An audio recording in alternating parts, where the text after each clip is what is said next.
Chapter 709. Please scan the QR code below to download the app for more interesting content. The novel was updated at a faster rate. Millions of novels were read for free. All the novels that could not be found online were available here. Anyway, it was not their parents who came to pick them up. No one won. Soon, Teacher Lou from the gifted class came to teach the students. It was probably because the monarch had instructed that Teacher Lou did not pay too much attention to the young commandery princess.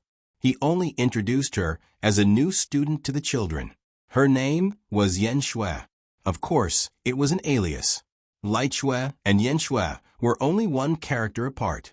But when the latter was mentioned by the teacher in a serious and calm manner, no one was sure that it was a girl's name. There were 3 reasons. Firstly, there was a boy called Mo Hanshue in the class. Secondly, no one except Jing Kong would think of a girl disguising herself as a boy. Thirdly, and most importantly, the little princess was too naive when she introduced herself to little Jing Kong. She was obviously a girl who could be easily bullied. Little Jing Kong felt that a real man should be like him. He should puff out his chest, straighten his back, look resolute, and emit a masculine aura. Teacher Lou said, "Jing Kong, why are you blocked by books again?" His height dropped to 8 centimeters in an instant. Little Jing Kong silently moved the 3 books in front of him away. This was the disadvantage of being too small. The table was taller than the person. In fact, the little princess was small too. But she was a princess.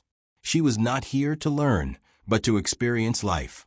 Teacher Lou would not be too strict with her. Mainly because he did not dare to. It was the first time the little princess was with so many children. It was different from her previous experience. The learning atmosphere was also very different. Most of the students in the Imperial Academy were relatives of the king. There were some who were serious about learning, but there are also some who were just there to pass the time. The gifted class students were not there to pass the time. At least, there were none before today. They had gone through a strict selection process. They had to be intelligent to enter the class. The little princess was the only one who entered the class through the back door. The first one was her father, Yen Shanjun. Even little Jing Kong didn't enter the gifted class immediately after receiving the admission papers. He only got in later. The young Canton princess felt that this class was very interesting, more interesting than the Imperial Academy. She decided to study hard and become the most intelligent young lady in Shang Dynasty. She took out her books and the small brush that her uncle the monarch had given her. She began to write seriously. The morning passed. She drew 8 little tortoises. Little Jing Kong, on the other hand, studied diligently for the whole morning. It was not that he liked to study, but it was his mission. Who asked her bad brother-in-law to be so useless? Her 2 elder brothers also didn't like studying. He could only be the pillar of the family. He wanted to pass the imperial examinations as soon as possible and stand out among his peers. He wanted to raise Jiao, raise his brother-in-law, and support his 2 older brothers, as well as little Shi. The sudden appearance of a little girl in the class attracted the attention of the students. Firstly, the little princess was too young, even younger than little Jing Kong. Secondly, the little princess was too cute.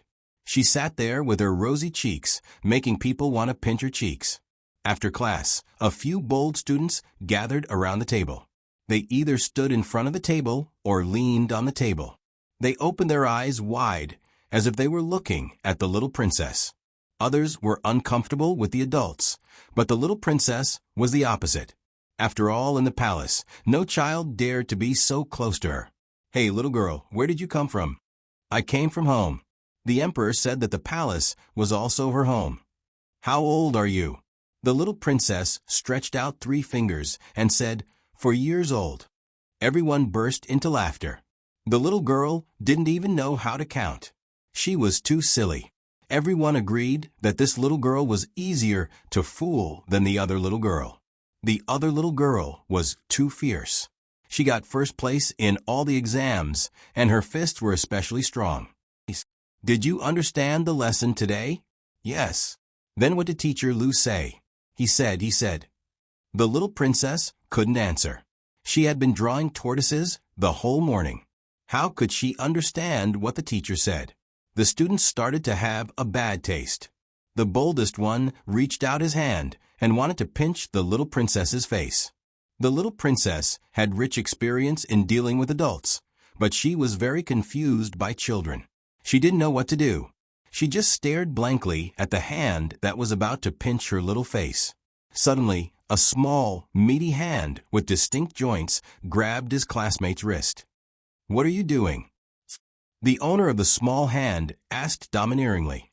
The 9-year-old classmate who was caught was terrified. He stammered, "No, nothing." The class bully of the prodigy class, little Jing Kong, said sternly, "Don't bully the new classmate. Otherwise, I will let little Jing Kong bite you." Little Jing Kong could bully the class because his fists were strong? Of course not. Who would have a fierce gerfalcon following behind them? Their fists were all very strong. Everyone hurriedly dispersed. Little Jing Kong returned to his seat. The little princess was rescued from the panic of being pinched. She looked at little Jing Kong with admiration. "Wow, you are so cool."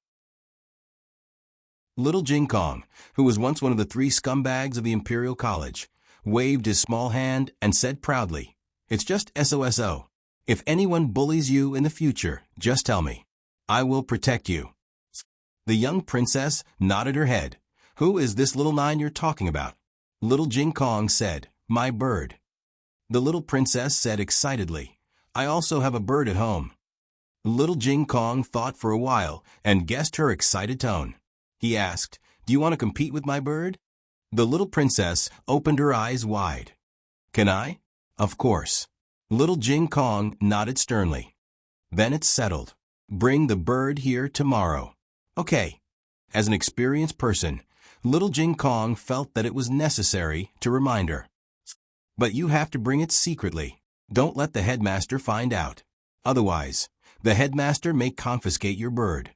The young princess nodded her head and said, "Okay, I'll remember it." Because she was strange enough, little Jing Kong decided not to scratch her little pigtail today. Little Jing Kong continued to remind her. "Also, if those boys bully you again when I am not here, you can be more fierce." The little princess shook her head decisively. "I can't be fierce. I can't bully the younger generation. They bullied Commandery Prince Ming because he was only 1 generation older. Moreover, Commandery Prince Ming was not a cub. These little classmates were about the same age as her little grandnephews. As a grandmother, she should have the demeanor of an elder and know how to love the young." That was what the 4-year-old princess's grandmother thought. The gifted class of Lingbo Academy had a break every 10 days. The day before the break was usually only half a day. Today, the little princess happened to be here. After the monarch left the court, he dressed casually and came to Lingbo Academy to wait for the little princess. This was the little princess's request. Otherwise, she would not have come to class. The monarch sat in a 2-horse carriage with only 2 servants. One was the minister of imperial household, Jean de Quan, and the other was the coachman. The location of the carriage was very low-key. It was in a congested alley diagonally opposite Lingbo Academy. There were many carriages parked in front and behind. However, the weather was stuffy at the moment, so the people in the other carriages had gone out to find a place to cool off. The surroundings were relatively quiet. The monarch came a little early and had already waited for 2 hours. Many memorials had been approved. Seeing that there was no one around, Jean de Quan carefully hung up the curtain and fanned the monarch gently with a cattail leaf fan. Even so, the monarch was still sweating profusely. Even his collar was soaked. Jean de Quan was also unbearably hot. There was a tea house next door, but the monarch did not go there. Jean de Quan could not help but recall the past. When was the last time the monarch picked up a child without any fear of heat or cold? It seemed to be when the crown princess was young. Speaking of which, the crown princess was also a student of the prodigy class. However, the crown princess got in based on her ability. Although the crown princess had the Xinyuan family's war god bloodline, She had inherited the monarch's wisdom like Yi. She was the smartest of all the princes and princesses. Putting aside her identity and powerful maternal family, Zhang Dequan did think that she had the talent to rule the country and was the most suitable candidate for the position of crown princess. What a pity. What are you thinking about? The monarch asked casually as he read through the memorials. Zhang Dequan realized that he was thinking too much and slowed down his fanning speed. Lying in front of the monarch was not a good thing. Only a fool would treat others as a fool. Zhang Dequan said this servant was distracted for a moment and remembered that the crown princess also went to school at Lingbo Academy. As soon as he finished speaking, Zhang Dequan secretly pinched himself. How could he say that? The crown princess had long been deposed. He could no longer call her that. But the monarch didn't seem to realize Zhang Dequan's taboo. He put the memorials he had read on the pile of imperial edicts on his right hand, took a new one from his left, opened it, and asked, "What are the rumors outside?" Zhang Dequan asked, "Your Majesty, what do you mean?" The monarch said lightly, "The matter of Shangguanyan's return. The crown princess was deposed to be a commoner. She should be called by her name, but why does it sound weird?" Zhang Dequan considered his words and said, "There are a lot of rumors." The monarch said, "Speak." Generally, in this case, there was no need to hide anything. After all, the monarch hated it when others played tricks in front of him. Zhang Dequan said, "Some said that Shangguanyan came back for investigation. If the case of the imperial mausoleum is not solved, she can't leave Chengdu. Some also said that your Majesty took this opportunity to bring Shangguanyan back to the palace to protect her. When the assassin is executed, she will be sent back to the imperial mausoleum." The monarch looked at the memorials and said, "Is there more?" Zhang Dequan said, "There is also. You haven't killed Shangguanyan for so many years because you can't bear to part with her." The monarch faintly said, "Continue." "How do you know I haven't finished? So don't try to play tricks in front of the monarch. Those who tried are all dead." Zhang Dequan was able to live until now because he was the most honest one. Zhang Dequan said, "Such a big thing happened to the Xinyuan family, but you didn't depose the empress. You just put the empress in the cold palace. In addition, the empress has been dead for many years, but you haven't appointed a new empress.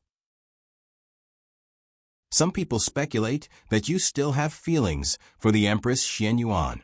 Maybe one day, for her sake, you will pardon the deposed crown princess. If the crown princess was pardoned, even if Shangguanyan was not the crown princess, she would still be the monarch's only direct descendant. It would be a lie to say that her identity was not noble." The monarch's expression was very calm, as if he was only listening to other people's affairs. "Who said it?" Zhang Dequan said, "Many, the Wangye's mansion, the officials of the 6 ministries, and the imperial concubines in the harem." The monarch didn't seem surprised. "The people in the crown prince's mansion didn't say it?" Zhang Dequan said, "The people around the crown prince have always been cautious. They haven't heard any unfavorable remarks about Shangguanyan." The monarch faintly snorted. "He is too cautious. He is the one who wants Shangguanyan to have an accident the most." Zhang Dequan's face changed. "Your Majesty," the monarch said, "I didn't say that the crown prince is the murderer, but the crown prince's secret guard did hurt Shangguanyan in the palace. What do you think?" Zhang Dequan said in fear and trepidation, "This slave doesn't dare to talk about it." The monarch sneered and continued to read the memorials. Zhang Dequan wiped his cold sweat. He was not afraid that the monarch wouldn't tell him, but he was afraid that he would tell him everything. The more you know, the faster you will die. He understood this truth. Just when he thought that the monarch would continue to ask him, "Do you think Shangguanyan really lost her memory or faked it?" the monarch suddenly changed the topic. "Is there any news about Shangguanqing?"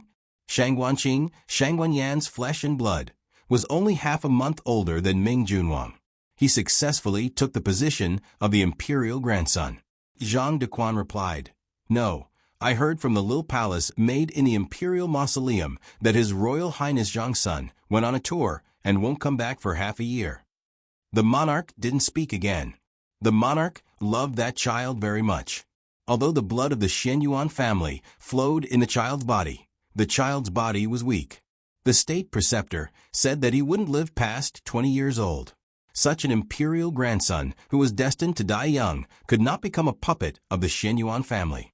Maybe because of this reason, the monarch treated Shang Guanqing purer than other children. When Shang Guanqing was young and wanted to follow the crown princess to the imperial mausoleum, the monarch was very angry. The monarch really liked that child, more than he liked the little princess. Digression. Today, I went to the hospital and finished the surgery that was postponed for a month. The doctor told me to rest more. I have to lie down every time I write, so it's very slow.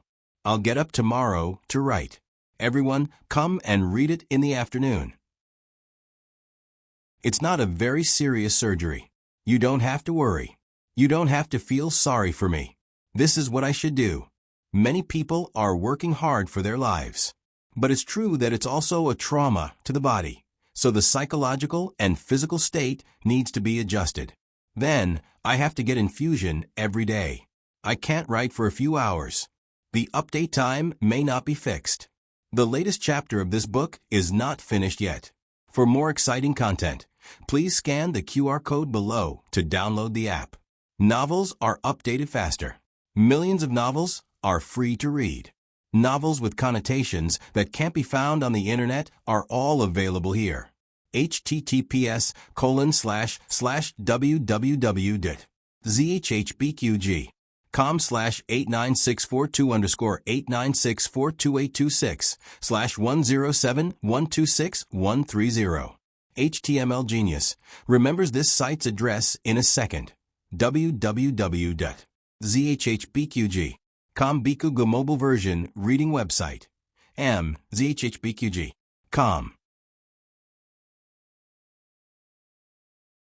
Chapter 710. Please scan the QR code below to download the app for more exciting content. Novels are updated faster. Millions of novels are free to read. Novels with content that can't be found on the internet are available here. After the morning class ended, the children came out one after another. Zhang Dequan stood at the east side of the courtyard and carefully looked at each child who came out. Strange, so many children came out, but why didn't he see the little princess? Did something happen to her? It couldn't be. He had talked to Master Lu of the gifted class and told him that it was the emperor's verbal order to take good care of the little princess. A teacher from the academy wouldn't ignore the emperor's verbal order. Zhang Dequan waited for a long time while the little princess in the classroom was slowly putting away the books. She had never done such a thing. She didn't bring books to class, and the grand tutor would give them to her. When she left, the palace maids would tidy them up for her. But when she came here, she had to do everything by herself. She was in a hurry and didn't know which book to start with. Fortunately, her desk mate was also tidying up. Otherwise, she would be the only student in the classroom, and she would be very stressed. Master Lu sat on the podium and supported his chin with one hand. His head was nodding, and he almost fell asleep. Little Jing Kong was too slow in tidying up, and Master Lu started to doubt his life. Now, Master Lu had found a way to deal with it. You tidy up your books, and I'll sleep on mine. Little Jing Kong tidied up the last book slowly, and it was already 15 minutes after school ended. He looked at the desk that looked like a big car accident scene, and asked, "Why haven't you tidied it up yet?" The little princess was at a loss. "I don't know how to." Master Lu almost pecked off the podium like a chicken pecking rice. He successfully woke up and saw that little Jing Kong had finished tidying up, and only the little princess was left. He immediately became energetic and was about to get up to help the little princess pack her books. However, he heard little Jing Kong say, "I'll teach you." Master Lu's heart skipped a beat, and he had an ominous premonition. Before he could stop it, little Jing Kong had poured out the books that he had tidied up with much difficulty. Master Lu's heart collapsed. "Let go. Let me do it." Little Jing Kong had arranged his books exactly like the scene of the car accident on the young princess's table. Even the angle of the Analects of Confucius on the three-character classic was exactly the same. Because the young princess's table was too messy, It took little Jing Kong a quarter of an hour just to restore the scene. Little Jing Kong placed the bag on his left side. The opening of the bag was facing the books, and he taught them methodically. Now open the bag like me. I'll put one book in, and you put the other one in. Okay. The young princess imitated little Jing Kong and opened the bag. She did not play beautifully enough, and the four corners were not neat. Little Headroom adjusted it for her. The corner of Master Lu's mouth twitched. Don't you know how messy your bag is? How could he still have the nerve to teach the little princess? Master Lu smiled. Light Shui, can I help you clean it up? Little Jing Kong said lightly. Why didn't you help her eat? You should do your own things. This is what you taught us. Master Lu was speechless. What a rebellious disciple. First put in the 1,000-character classic, then put in the Analects of Confucius. Little Jing Kong's ability to store books was negative. His packing was messy, but he looked very serious and experienced.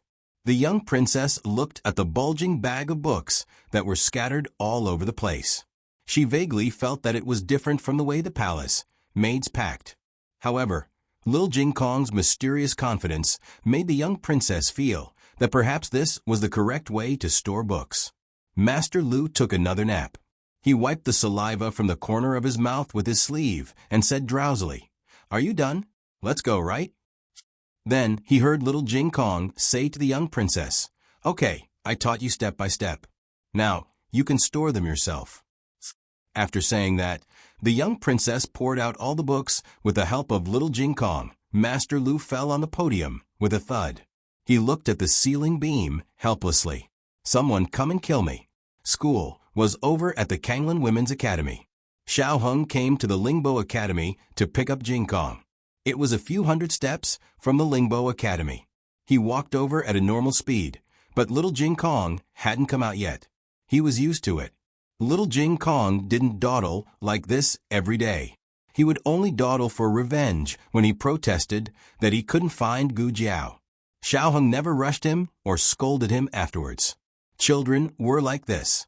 The more you cared about them, the more they knew that their actions would affect you.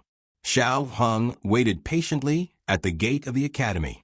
Zhang Dequan was on the east side, and he was on the west side. There was only a passage through the gate between them. There were thousands of students in the Lingbo Academy. When it was time for lunch or school, the gate would be flooded with people. However, even though there were so many people blocking his view, and even though Zhang Dequan had to pay attention to the young commandery princess, Zhang Dequan still inadvertently saw Xiao Hung across from him. Xiao Hung was wearing the uniform of the Kanglan Academy. He wore a veil that covered most of his face. Zhang Dequan was a eunuch.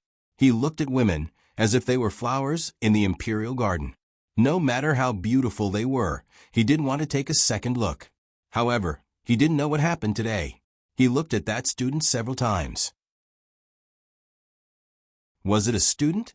He was wearing the uniform of the Kanglan Women's Academy. He was a little taller, but the Empress Xian Yuan was also a very tall beauty. Strange. He should be slapped. How could he compare a student of the Kanglan Academy with the late Empress Xian Yuan? Don't look anymore. I can't look anymore. I'll lose sight of the young princess later. Zhang Dequan forced himself to look away from Xiao Hung. He stood on his tiptoes and continued to look through the crowd. The young princess was small. She was too inconspicuous in the crowd of students in their teens and 20s. If he wasn't careful, he would be drowned. But this person is really... Zhang Dequan's gaze was unconsciously attracted to Xiao Hung again. Why do I keep looking at her? I'm a eunuch. I can't have thoughts about a girl. Zhang Dequan looked a few more times and blamed his curiosity on Xiao Hang's pair of auspicious phoenix eyes. His eyes were long and thin. The ends of his eyes were slightly upturned. There was a gaze in his eyes. The crown princess and the Empress Xian Yuan both had this pair of auspicious phoenix eyes. They were more serene and charming than the innocent almond eyes. Anyone who saw this pair of eyes wouldn't be able to look away. Zhang Dequan was so absorbed in looking that he didn't notice that the young princess had come out of the academy. She came out with little Jing Kong. Little Jing Kong didn't know her family. He saw the bad brother-in-law at a glance and walked over with the young princess. Xiao Hung saw a little kid leading another little kid out of the crowd. Little Jing Kong was carrying a school bag on his back and holding another school bag in his arms. Children couldn't tell the gender of other children. However, adults like Xiao Hung could. Xiao Hung raised his eyebrows and looked at little Jing Kong. "What's going on?" Little Jing Kong said seriously, "She's my deskmate." He turned his head and introduced her to the young princess. "She's my sister." The young princess said politely, "Hello, sister. I'm Light Shui." Xiao Heng's mouth twitched. "Little brat, I asked you to go to school. I didn't ask you to kidnap a little girl." Little Jing Kong explained to the young princess, "My sister can't speak." Oh. The young commandery princess's heart was bursting. She immediately looked at Xiao Hung as if he was a disabled junior. Xiao Hung was speechless. On the other side, in the crown prince's residence, a guard rushed to the door of the study. "Your Highness, there's news from Heir Han." The crown prince put down the document in his hand and said, "Come in." "Yes." The guard entered and bowed to the crown prince. He said seriously, "Heir Han's confidant just came and left 2 pieces of news. One is bad news and the other is good news." The crown prince frowned and said, "Good news and bad news? Is it news about Xiao Lulang?" The guard said, "Yes." The crown prince asked, "What's the good news?" The bodyguard reported truthfully. It was Shi Zihan who found the whereabouts of Xiao Lulang according to the clues left by General Nangong. It turned out that Xiao Lulang had always been in the inner city of Chengdu. The reason why General Nangong couldn't find him was that he changed his identity and entered the Kanglan Women's Academy in disguise. Her surname is Gu. She is the princess of Zhao country who entered the top 10 of the beauty list on the 3rd day. The crown prince didn't care about the beauty list, but it was great news to know Xiao Heng's identity. Next, he just needed to go to the Kanglan Women's Academy to catch him. The crown prince couldn't hide his excitement. "Hurry up and ask Heir Han to catch him." The guard looked worried. "Heir Han can't catch him." "Why?" the crown prince asked. The guard braced himself and said, "This is the bad news that Heir Han asked people to bring back. The king is in the academy." The crown prince took a deep breath. Zhang de Quan had been gone for a long time, and the king had finished reading the memorials. There was no one to fan the carriage, so it was stuffy. The king asked the coachman to stop the carriage at the gate of the Lingbo Academy. Zhang de Quan had already seen the young princess and was waiting for her to say goodbye to her new friend. He didn't expect that there would be someone of the same age as the young princess in the prodigy class. Moreover, he happened to be the younger brother of this female student.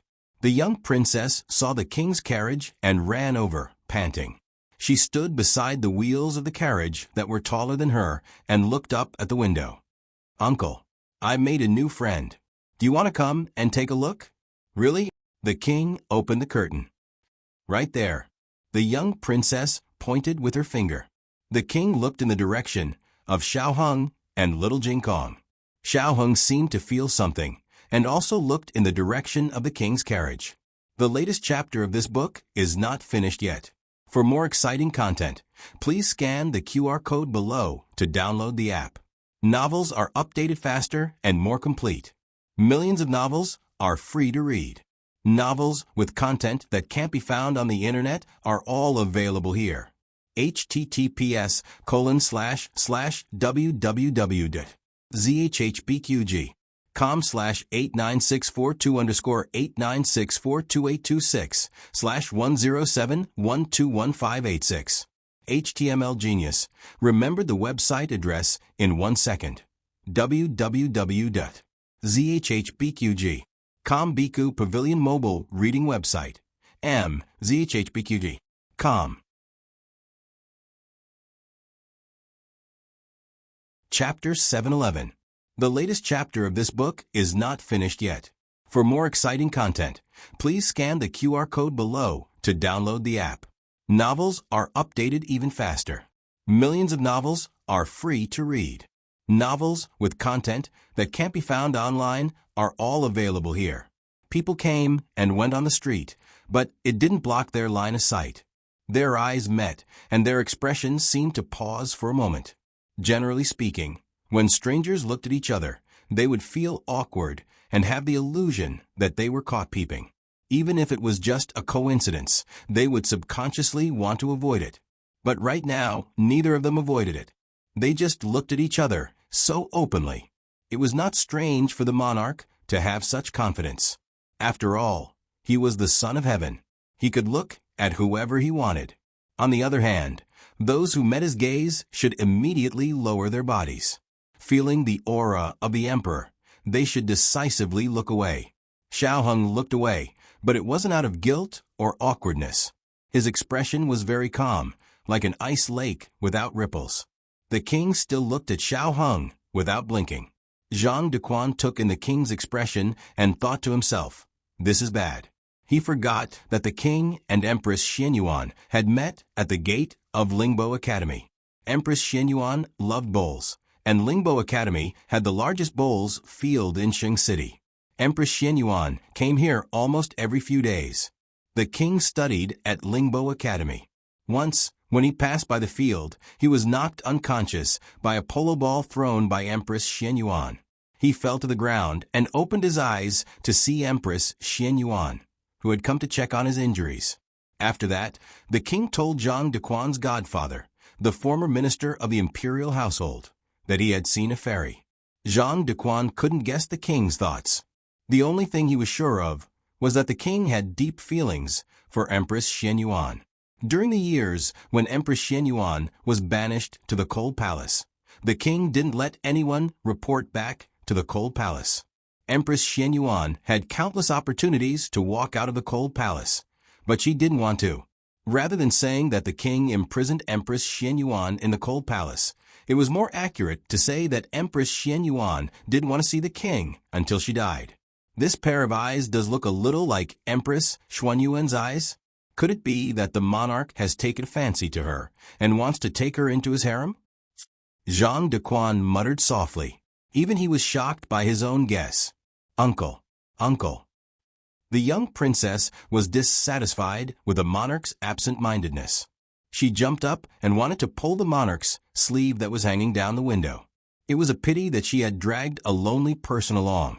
The monarch retracted his gaze and looked at her. You made friends on the first day. It seems that you like this place very much. Yes, I like it. The young princess nodded her head. This was the first time that the little princess showed such great interest in going to school. The monarch was quite satisfied. It was indeed the right decision to send her here. Then, will you still come to school tomorrow? The young princess hurriedly said, Of course, of course. Not only do I want to come, but I also want to bring my bird to compete with my little friend. The monarch said, I don't have time to send you off tomorrow. The young princess snorted, I can go by myself. Did he really like this place? This morning, someone was hugging his thigh and crying, begging him not to mistreat her and not to punish her by sending her to such a faraway place to study. The monarch said, Get in the car. Let's return to the palace. Let me tell them. The young princess ran over and said politely to little Jing Kong and Xiao Hung, Goodbye, Jing Kong. Goodbye, Sister Jing Kong. Little Jing Kong waved his hand. Goodbye. The young princess and Zhang Dequan, who was holding a bag of books, went back to the carriage. It was the first time that the young princess made friends of the same age. It was very novel. The wheels of the carriage started to turn. She couldn't help but lean against the window and stick her head out. She waved to little Jing Kong. See you tomorrow, Jing Kong. Little Jing Kong also waved to his little playmate. See you tomorrow, Light Shui. The carriage came from behind and gradually approached little Jing Kong and Xiao Hung. The moment the carriage passed by them, the pure friendship between the two little fellows was greatly sublimated in the farewell. The monarch was also able to take a closer look at Xiao Hung. However, Xiao Hung didn't look at the monarch anymore. When the carriage was far away, the young princess was still leaning against the window and waving to her little playmate. The monarch's eyes were still looking in the direction of Lingbo Academy. Zhang Dequan felt goosebumps all over his body. Could it be that the monarch had taken a liking to him? Don't be so shameless, Your Majesty. She is your niece's classmate sister. Jean de Quan braced himself and asked, Your Majesty, the Ministry of Rights seemed to have asked a few days ago. Are we still not going to arrange the selection this year? Yes. The monarch responded in a deep voice. Jean de Quan secretly sighed in relief. The monarch's response was so straightforward. He probably didn't have any thoughts. She was just a student of Kanglin Academy. She had nothing to do with him. Why should he worry about her? After the monarch and the young princess left, Xiao Heng held little Jing Kong's hand and went back to Kanglin Academy next door. Crown Prince Han walked out of a room on the second floor of a tea house near Lingbo Academy. He was about to go to Kanglin Academy to catch Nangong. Suddenly, a Han family guard stopped in front of him. He jumped off the horse and reported, Crown Prince, old master wants you to go back. He has something important to discuss with you. Old master, the current head of the Han family, was Han Ye's grandfather. Han Ye looked at Xiao Heng's back and frowned. You're lucky. Han Ye went back to the Han family without stopping. The Han family held a solemn family meeting. Old Master Han, the 5 elders of the Han family, his father, and second uncle were all present. They were discussing how to divide the military power of the Nangong family. As the successor of the Nangong family, Nangong Li's death caused an irreparable blow to the Nangong family. Although old Master Nangong was still alive, he was old. Nangong Li's eldest brother was useless. There were only a few outstanding sons and nephews. However, the Han family added fuel to the fire and caused some internal strife. In short, the Nangong family was now in a mess. If they didn't take this opportunity to divide the military power, it would be difficult to shake them after the Nangong family passed through this crisis. As a junior, Han Yi didn't have much right to speak in front of his grandfather and the elders.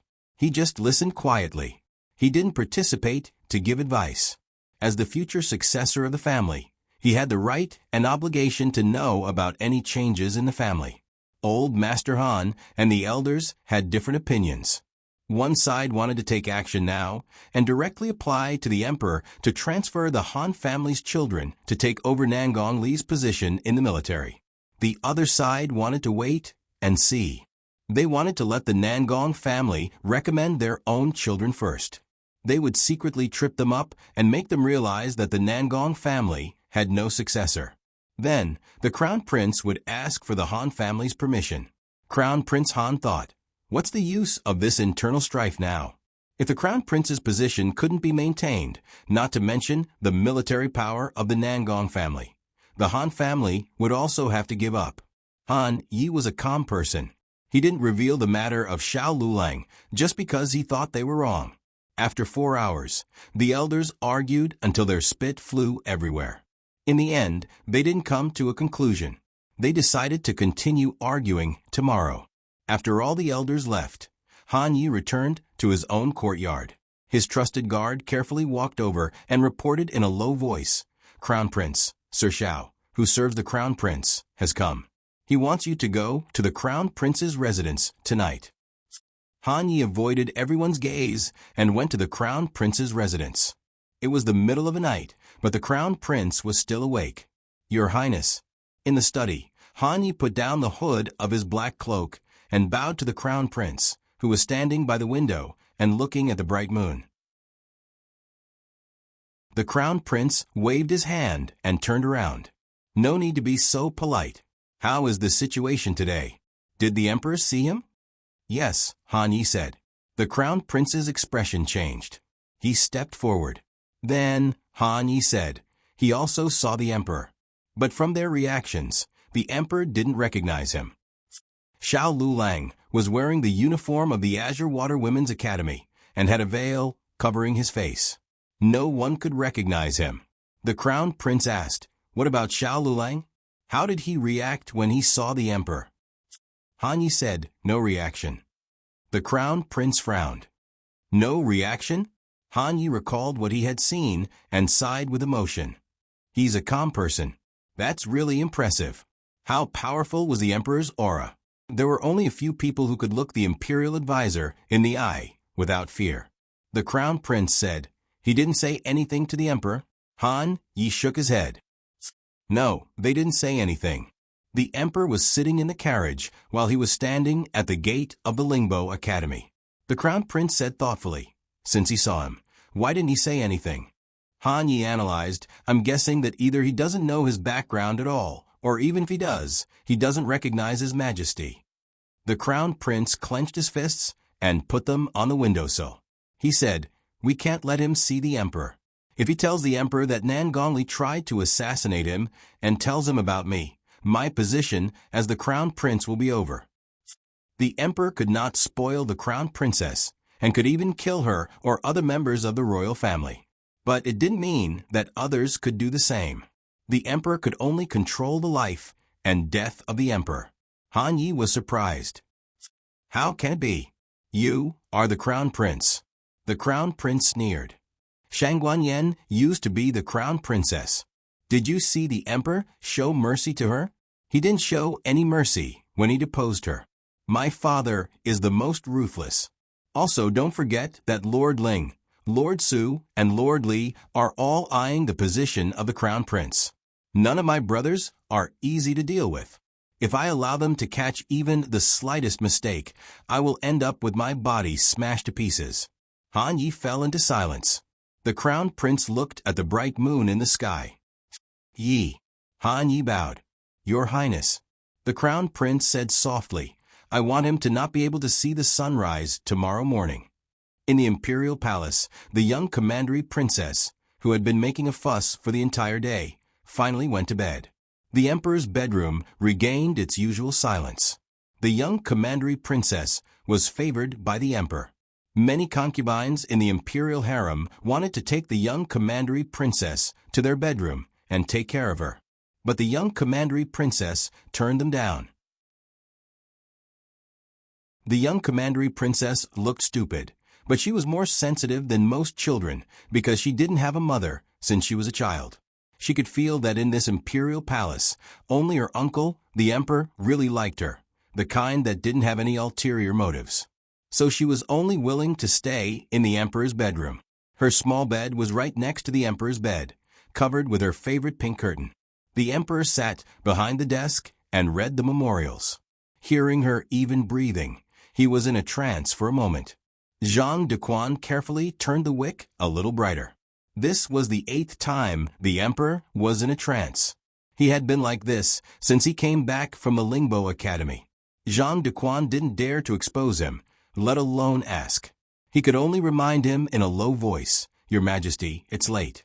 You should rest." The emperor asked, "What time is it?" Zhang Dequan replied, "It's almost midnight." The emperor put down the memorial. "I'm going out for a walk." This. Zhang Dequan didn't have the courage to stop him. He could only carry the lantern and leave the palace with the emperor. The emperor went all the way to the cold palace. He stood in front of the dilapidated cold palace door and didn't speak for a long time. Zhang Dequan thought to himself that it was that female student who ruined things today. The more he thought about it, the more he thought about it. That pair of phoenix eyes looked more and more like Empress Xuanyuan's eyes. Zhang Dequan's face was full of bites. He held the lantern in one hand and fanned the emperor with the other. The cold palace was overgrown with weeds and mosquitoes were very poisonous. It was terrible to be bitten. However, the emperor didn't seem to notice that he had been bitten several times. He just stared at the door of the cold palace, as if hoping that Empress Xianyuan would still walk out. But how could that be possible? From the moment you wiped out her entire clan, she would never come out to see you again. Zhang Dequan could only mutter a few words in his heart. He didn't dare to say anything on the surface. "Your Majesty, there are too many mosquitoes here. You have to take care of your dragon body. Who is it?" Halfway through Zhang Dequan's words, the sound of breaking branches suddenly came from the cold palace. The emperor shouted sternly. Zhang Dequan was stunned. The emperor quickly stepped forward and pushed open the door of the cold palace. However, he only saw a figure jumping out of the wall. "Protect the emperor." Zhang Dequan hurriedly spread out his hands and stood in front of the emperor. The emperor said calmly, "She has already left." Zhang Dequan thought and said, "That person's back view is a little familiar." The emperor said, "Shangguanyan. Was she the crown princess?" It wasn't strange that she was the crown princess. She was watched during the day and could only sneak out at night to remember Empress Xian Yuan. She went that way. Send someone to take a look. Yes. Zhang Dequan called the palace guards nearby and asked them to catch up and take a look, but don't alert the enemy. After a while, several people came to report, and the leader said the crown princess drilled the dog hole out of the palace. The emperor's face became very interesting. He gritted his teeth and said, "Drill the dog hole? Shangguanyan, you really give me face." Zhang Dequan wiped the cold sweat off his forehead. "Crown princess, do you still remember that you are a crown princess? Even if you have amnesia, you shouldn't let yourself go like this." "Your Majesty," Zhang Dequan said in his heart, "should I take people to catch her?" The emperor's eyes were cold. "Prepare the carriage. I want to see what kind of trouble she wants to cause this late at night." The latest chapter of this book is not finished yet. For more exciting content, please scan the QR code below to download the app. Novels are updated faster. Millions of novels are free to read. Novels with connotations that can't be found on the internet are all available here. https://www.zhbqg.com/89642_896428226/10710538 HTML Genius remembered this site's address in a second. www.zhbqg.com Biku mobile version reading website. zhbqg.com.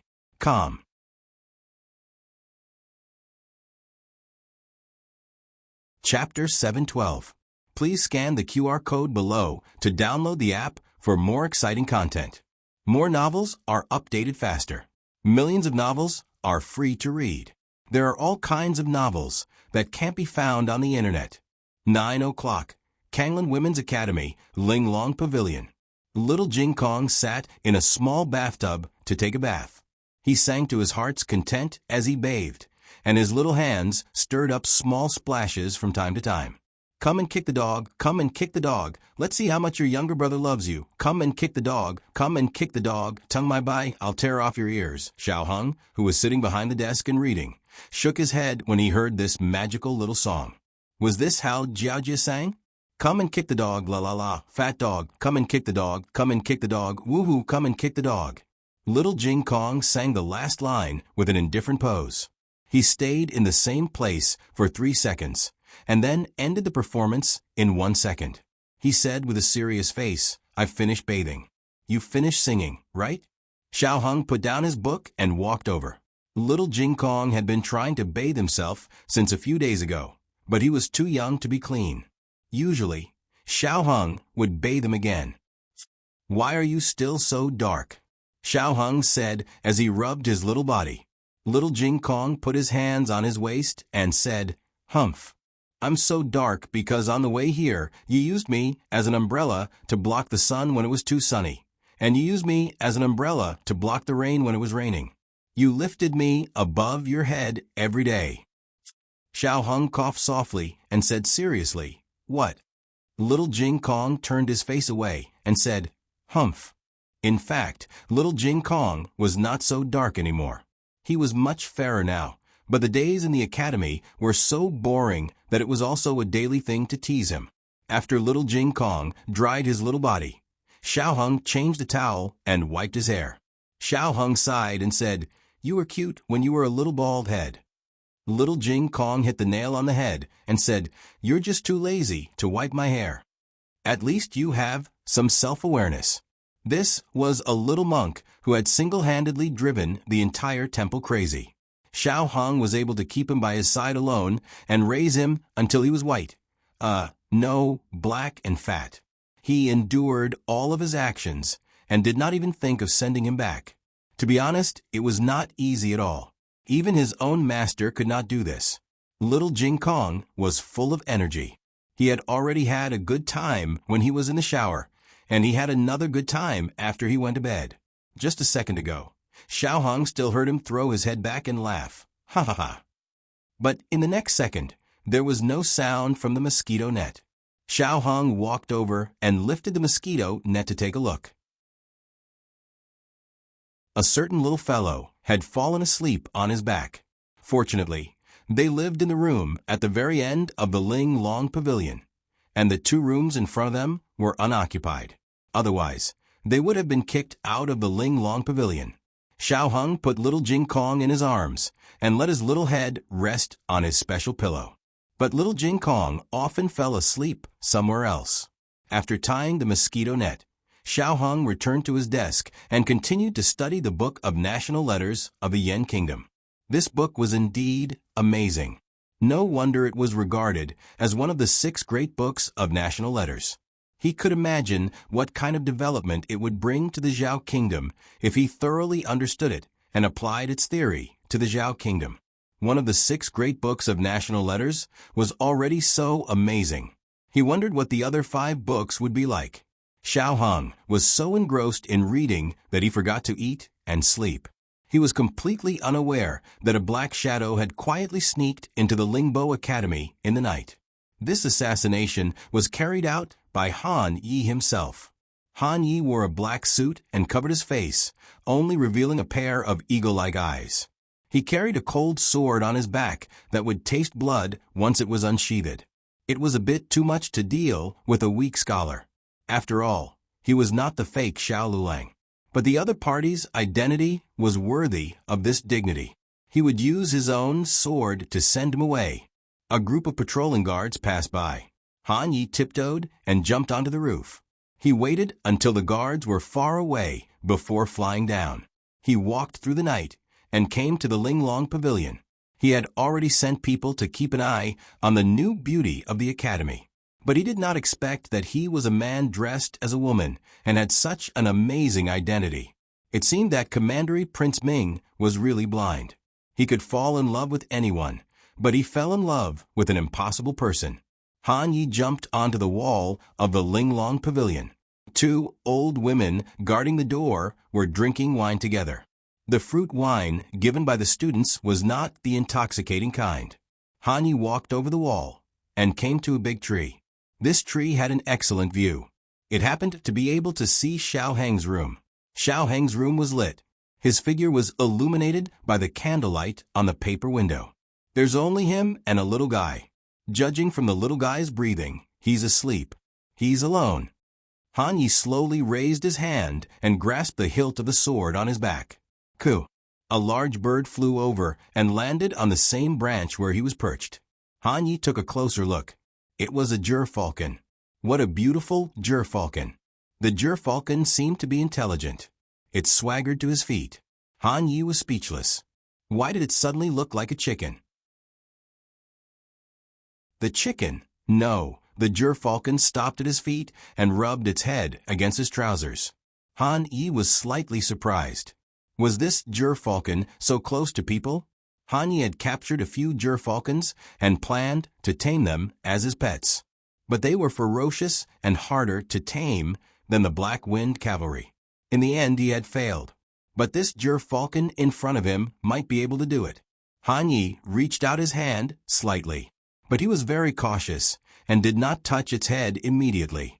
The gerfalcon tilted its head and looked at him innocently. It was not aggressive at all. Han Yi's courage finally grew. He stroked its head. The gerfalcon obediently let him touch it. He smiled contentedly. It seemed that he and this gerfalcon were destined to be together. Well, you're mine from now on. Han Yi patted the bird to its heart's content. At that moment, something strange happened. The obedient gerfalcon suddenly opened its beak and pecked at his wrist. If Han Yi had not pulled back his hand fast enough, it would have bitten off his tendons. But even so, it still succeeded. It tore off a piece of flesh from his wrist. Han Yi was stunned. What was going on? Even a bird was so cunning nowadays? Han Yi had never expected that he, the #1 expert of his generation in Sheng City, would be injured by a bird. Who would believe him? Han Yi hit it with his palm. But it was too late. Xiao Jiu had already flown away. As it flew, it shouted, "Cluck, cluck, cluck, cluck, cluck." Han Yi almost fell from the tree. Are you an eagle raised by a chicken? There's movement over there. Not far away, the patrolling guards heard Xiao Jiu's cry. Little Nine, this eagle, was quite famous in the academy's patrol team. Thieves had entered the academy a few times, and each time they were discovered by it. Once it cried out, the guards would guess whether or not another thief had sneaked into the academy. Han Yi was furious. He had never thought that his plan would be ruined by an eagle. He had to leave temporarily. But tonight was still long. He would always seize the opportunity. Han Yi waited until it was midnight. On the other side, the emperor was riding a carriage out of the palace. He still only brought a coachman and Zhang Dequan. The carriage didn't go fast. After all, Shangguan Yan didn't have a horse. She walked on her 2 legs. In order not to alert the enemy, the carriage followed from a distance. The imperial palace has a total of 5 doors. That refers to entering from the main door and going out from the cold palace. It's just a distance of 1 wall. The emperor's face was very ugly. Zhang Dequan didn't dare to breathe. He previously thought that the deposed crown princess was in the cold palace to remember Empress Xian Yuan, but it turned out that she was just trying to get out of the palace through the dog hole. Shangguan Yan was wearing civilian clothes brought from the imperial mausoleum. She had been imprisoned in the imperial mausoleum for many years. Her food and clothing were no different from those of the commoners. Judging from her clothes, she was just an ordinary civilian woman. She didn't even have a decent pearl hairpin on her head. Her shoes were also broken. Zhang Dequan could see the holes in her heels. Zhang Dequan looked sad. It was easy to go from frugality to extravagance, but difficult to go from extravagance to frugality. The crown princess fell from the clouds one day. The pain and torture she suffered was not something that ordinary people could imagine. Zhang Dequan secretly glanced at the emperor. It was said that the imperial family was the most ruthless. He was not sure if the emperor had the so-called father-daughter relationship in his heart. He just watched the emperor's face become more and more ugly, and his eyes become colder and colder. When there was no curfew in the inner city, the scene at night was very prosperous. Several street shops would stay open all night. Shangguan Yan came to a noisy street. It seems that she went to the carriage shop. Zhang Dequan said, "Keep up," the emperor said in a deep voice. The coachman drove the carriage and stopped it directly opposite to the carriage shop. This carriage was unremarkable, and no one would be able to tell that the monarch of a country was sitting inside. Shangguan Yan went in for a while and came out with a horse in her hand. The emperor frowned. She knows how to buy a horse? Where did she get the money? When the crown princess was imprisoned in the imperial mausoleum, she was not allowed to take away anything valuable. Even the pearls on her shoes were taken away. Zhang Dequan went to the shop and asked. When he came back, his expression was indescribable. "What's wrong?" the emperor asked in a deep voice. Zhang Dequan tremblingly handed over a gem that he had redeemed to the emperor. The emperor felt that the gem was very familiar. "This is," Zhang Dequan embarrassedly said. It should be from the coiling dragon pillar at the entrance of your palace, the Dragon Eye."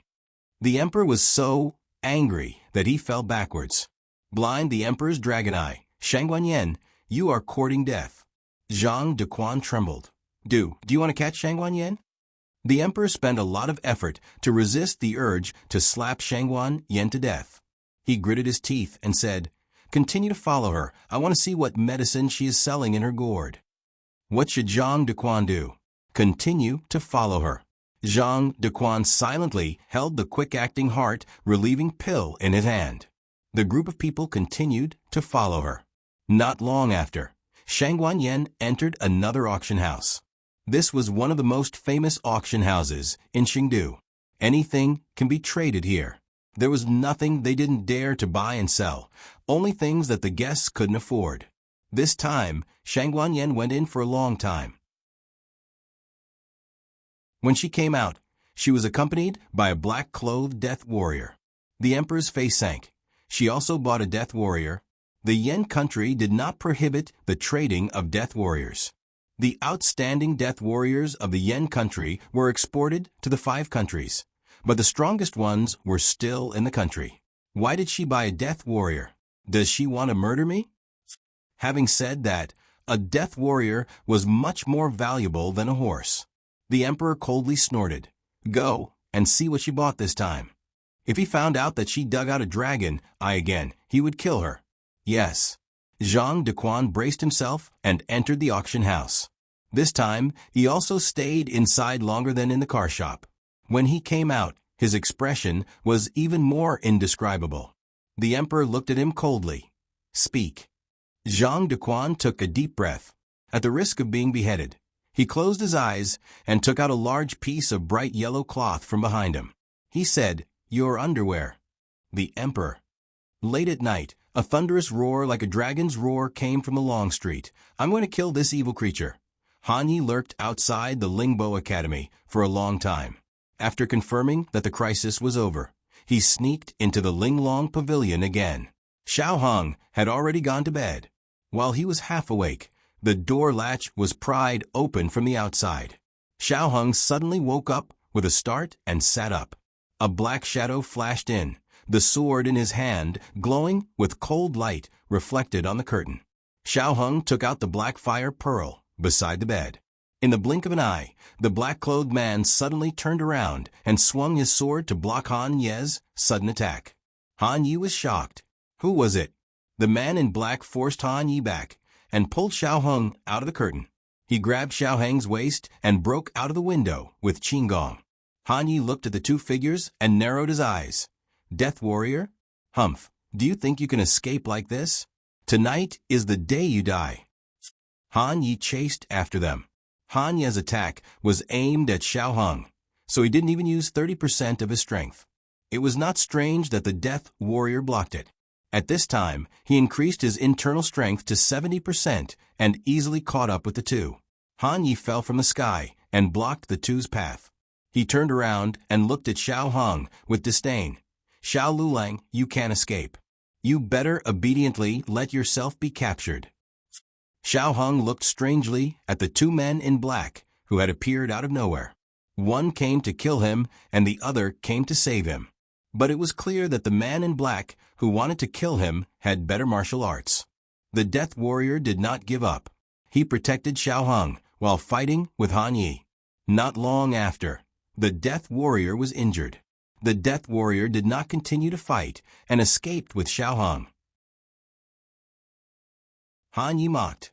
Heh, you think you can escape? Han Yi flew up and stabbed at Xiao Hong with his sword. Seeing that it was about to hit, the death warrior suddenly turned in the air and threw Xiao Hong into a carriage coming from the side. Han Ye's sword missed, so he slashed again. This slash directly sent the carriage's canopy flying. It was not enough to send the canopy flying. He slashed again in the air and split the carriage in half. With a bang, the carriage fell to the two sides. The carriage became bare, revealing the dumbfounded Zhang Dequan, as well as the king, who had been shaved bald by the sharp sword Qi. Digression, which family is better? The crowned princess came to help. The latest chapter of this book is not finished. For more exciting content, please scan the QR code below to download the app. Novels are updated faster. Millions of novels are free to read. Novels with content that can't be found on the internet are all available here. https://www.zhbqg.com/89642_8964286/107100532. HTML Genius remembered this site's address in 1 second. www.zhbqg.com Biku Go mobile reading website. zhbqg.com.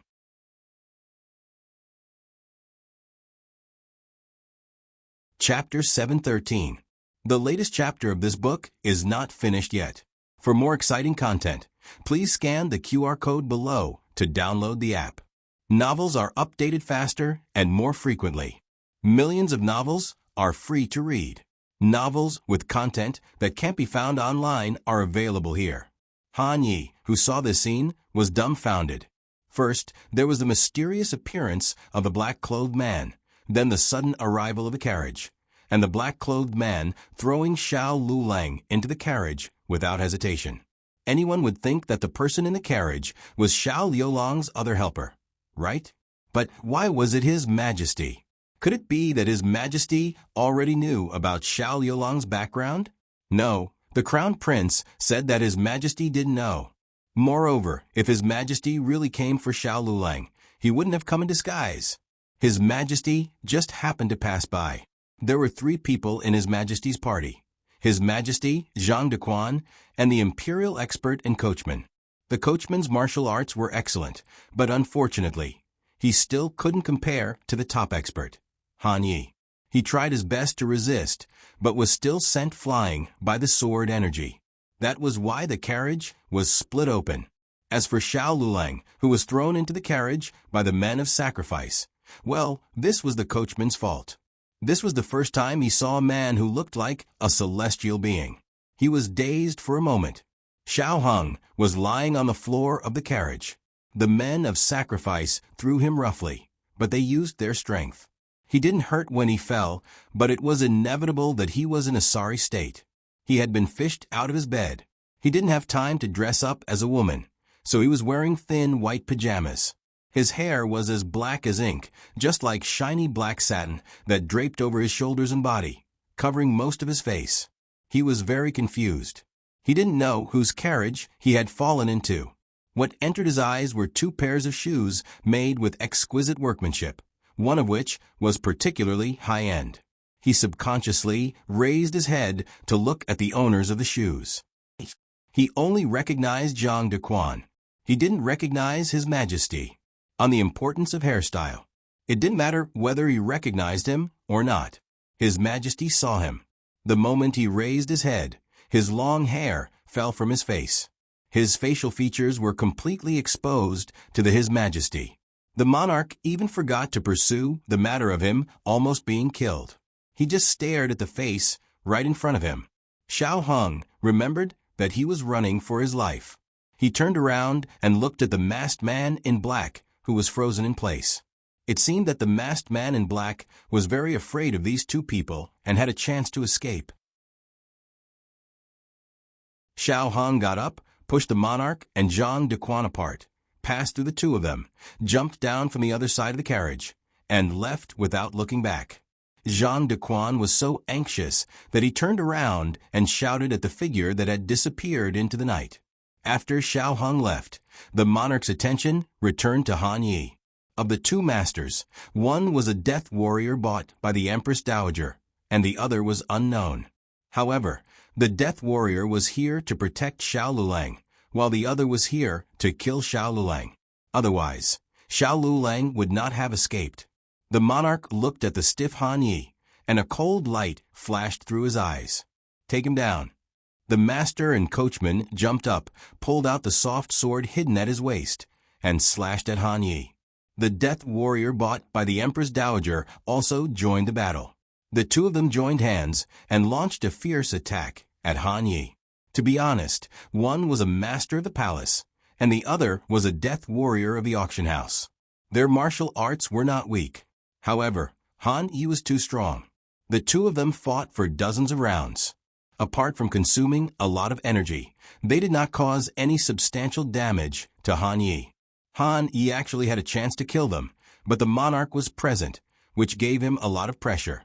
He could not fight anymore. After Han Yi defeated the 2 of them with one move, he made a feint and took the opportunity to turn around and fly into the night. The coachman suddenly grabbed his wrist. He did not pull him down. He only tore his sleeve and the cloth covering his wound, revealing a wound that seemed to have been gouged out. Han Yi left. The death warrior then used his qinggong to leave. The coachman knelt on one knee and bowed to the monarch. I am incompetent. I could not catch the assassin. Your Majesty, please punish me. The monarch did not mention whether he would be punished or not. Instead, he asked Zhang Dequan, "Did you see everything just now?"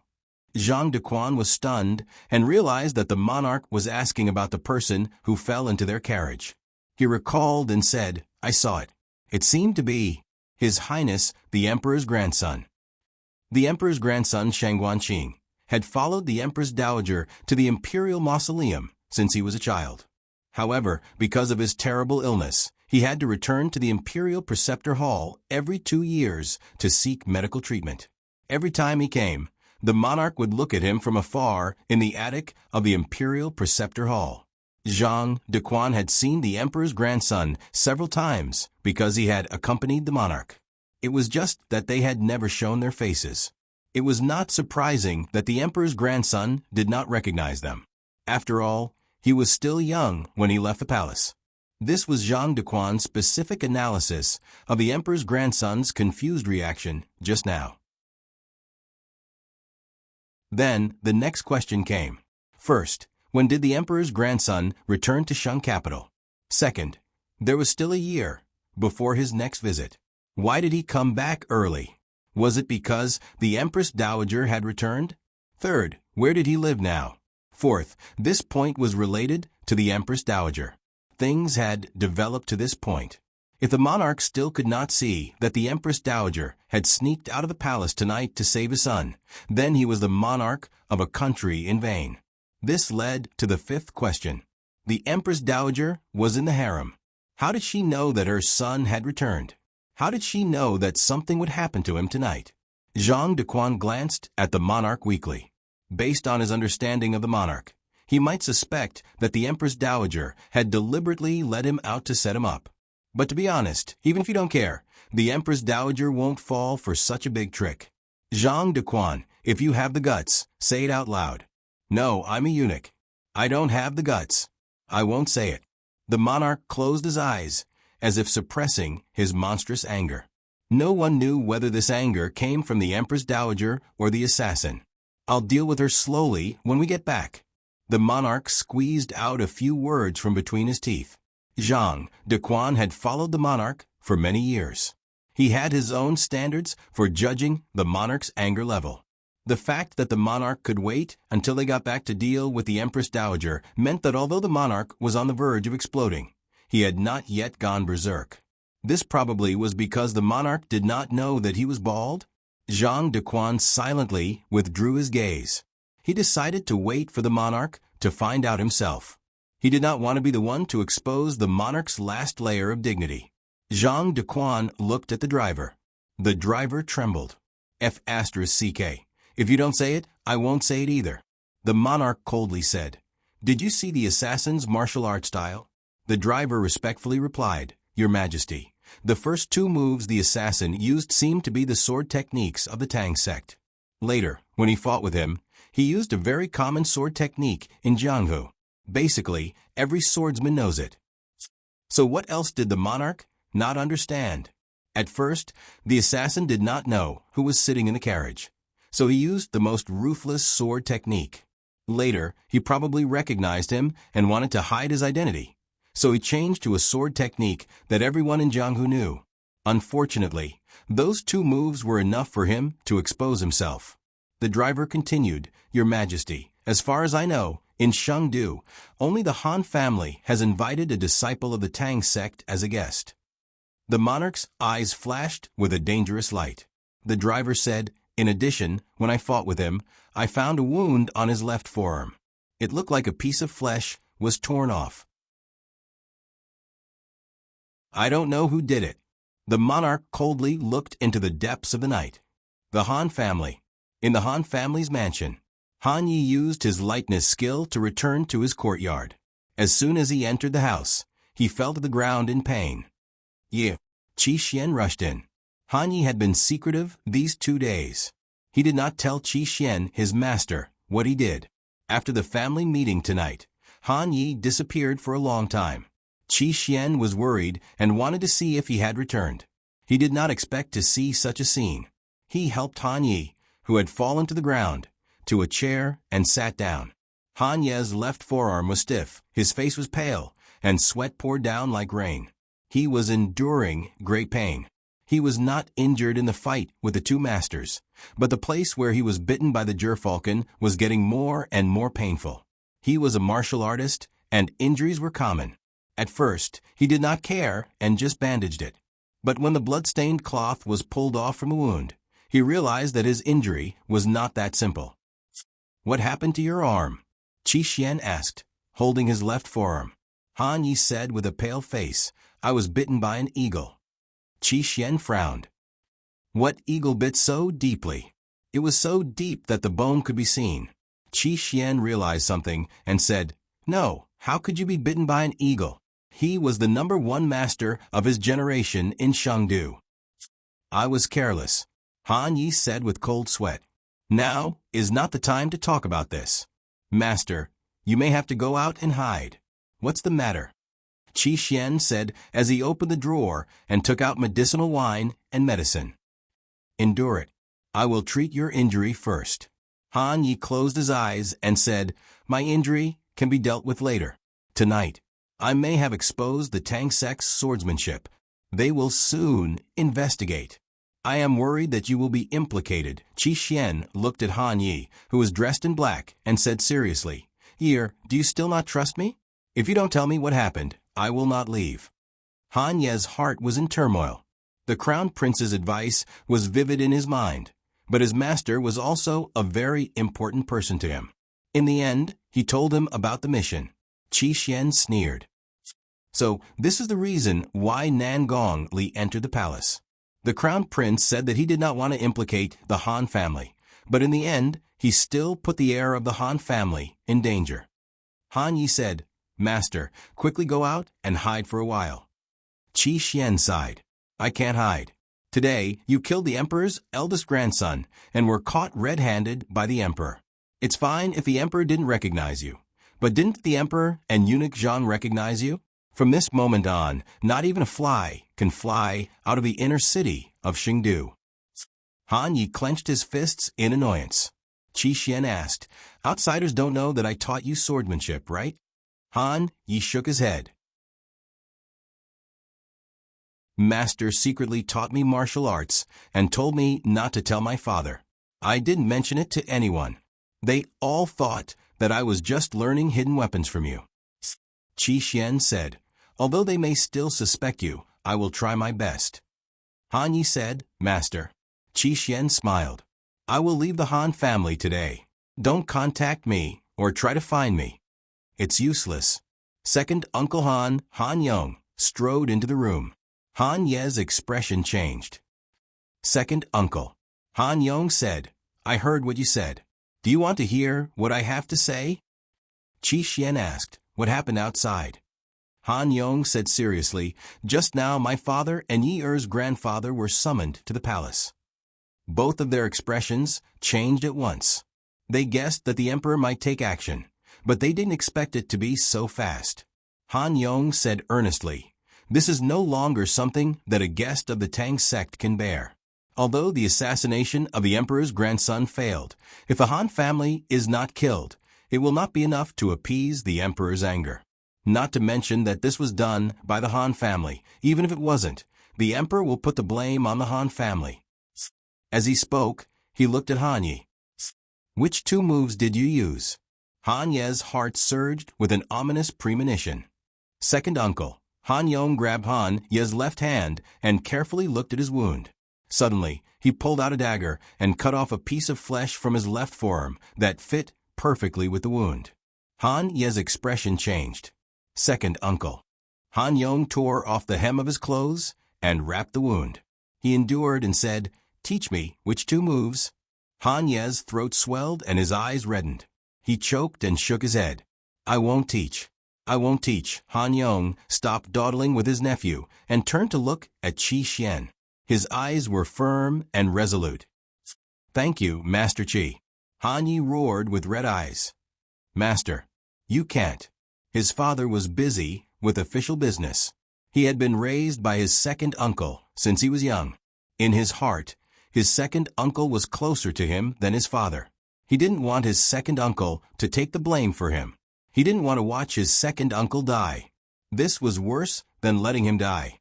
Qi Xian looked at Han Yong without blinking. Even if you take the blame, you may not be able to save the entire Han family. Han Yong nodded. I know. Okay, I'll teach you. Qi Xian's voice fell, and he hit Han Ye's major acupoint. He pulled out his sword and went to the courtyard. Watch carefully. The latest chapter of this book is not finished yet. For more exciting content, please scan the QR code below to download the app. The novel is updated faster. Millions of novels are free to read. There are novels with connotations that can't be found online here.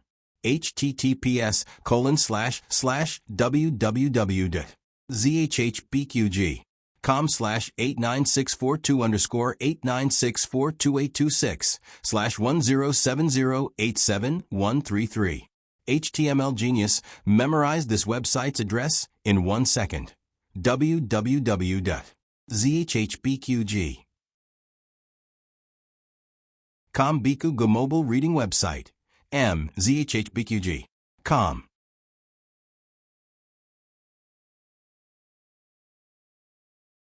Chapter 714. The latest chapter of this book is not finished yet. For more exciting content, please scan the QR code below to download the app. The novel is more complete and updated faster. Millions of novels are free to read. All the novels that can't be found online are available here. As dawn approached, the eastern horizon was suffused with a touch of pale white. The faint morning light passed through the thick clouds and gradually shone toward every corner of the eaves of Chengdu. Han Yi sat in a chair for half the night. Qi Xian sealed his acupoints to prevent him from stopping his second uncle, Han Yong, from dying. Although the acupoints were automatically unsealed an hour ago, he understood that everything was too late. He sat there in a daze. The morning light shone through the window lattice and shone on his resolute and handsome face. There was a colorful halo flying in the dust. Creak. The door was pushed open. It was Qi Xian who came in. Qi Xian glanced at him and understood that the acupoints were unsealed. He closed the door and said heavily, "Your second uncle is gone. Where's the body?" Han Yi asked. It was as if his soul had been sucked out. When he heard the painful news, he could no longer be shocked and could no longer cry. He should have been sad, but he had been sad in the past 4 hours. The only thing left in his heart was hatred, endless hatred. Qi Xian came in front of him.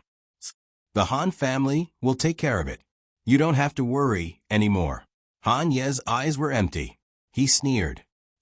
My grandfather is so cruel that he won't even bury his own son's body properly?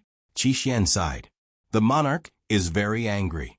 Han Yi clenched his fists. That's his son. He was talking about his grandfather. Qi Xian added, son of a concubine. Han Yi closed his eyes sadly and turned his face away. Son of a concubine. Yes, his second uncle was the son of a concubine, but his second uncle was more outstanding than the son of a concubine. If it weren't for the fact that the Han family never favored his second uncle's martial arts and achievements would be far above his. His second uncle didn't complain at all. When he was asked to be a spy in the Shenyuan family, he was asked to be a spy in the Shenyuan family. When he was asked to poison Shenyuan Li's youngest son, he did it. What did his second uncle do for him? Nothing. He returned with a great victory, and all the credit went to his father. His second uncle just silently guarded the family behind everyone's back. Han Yi smiled bitterly. You've noticed, haven't you? My second uncle is a martial arts genius. Qi Xian nodded. He learned all the Tang Sek sword techniques in one night. It took you half a month. Han Yi laughed coldly. My grandfather and father never knew what they had missed out on. Losing second uncle is the Han family's greatest loss. Regarding this point, Qi Xian did not express any opinion. People were born unequal, and there was no comparison between people. Even if second Uncle Han was really a genius who was more talented than Han Yi, his birth meant that he could only be a stepping stone. Han Yi was the eldest grandson of the first wife. His existence was the faith and strength of the Han clan. As long as he was around, the faith of the Han clan would also be there. Qi Xian patted Han Ye's shoulder and earnestly advised, He's not only doing this for you, but also for the entire Han family. You mustn't fall out with your grandfather because of this matter. The faction of the deposed crown princess is not easy to deal with. In the face of a great enemy, you must pull yourself together. Han Yi asked, what reason did you use? Qi Xian said, he had a personal grudge with the crown princess. He accidentally bumped into the eldest grandson of the emperor in Chengdu, so he had evil intentions. He endured 49 rounds of torture to prove that he wasn't lying. Han Yi said, didn't you say that after being tortured, you wouldn't pursue the matter?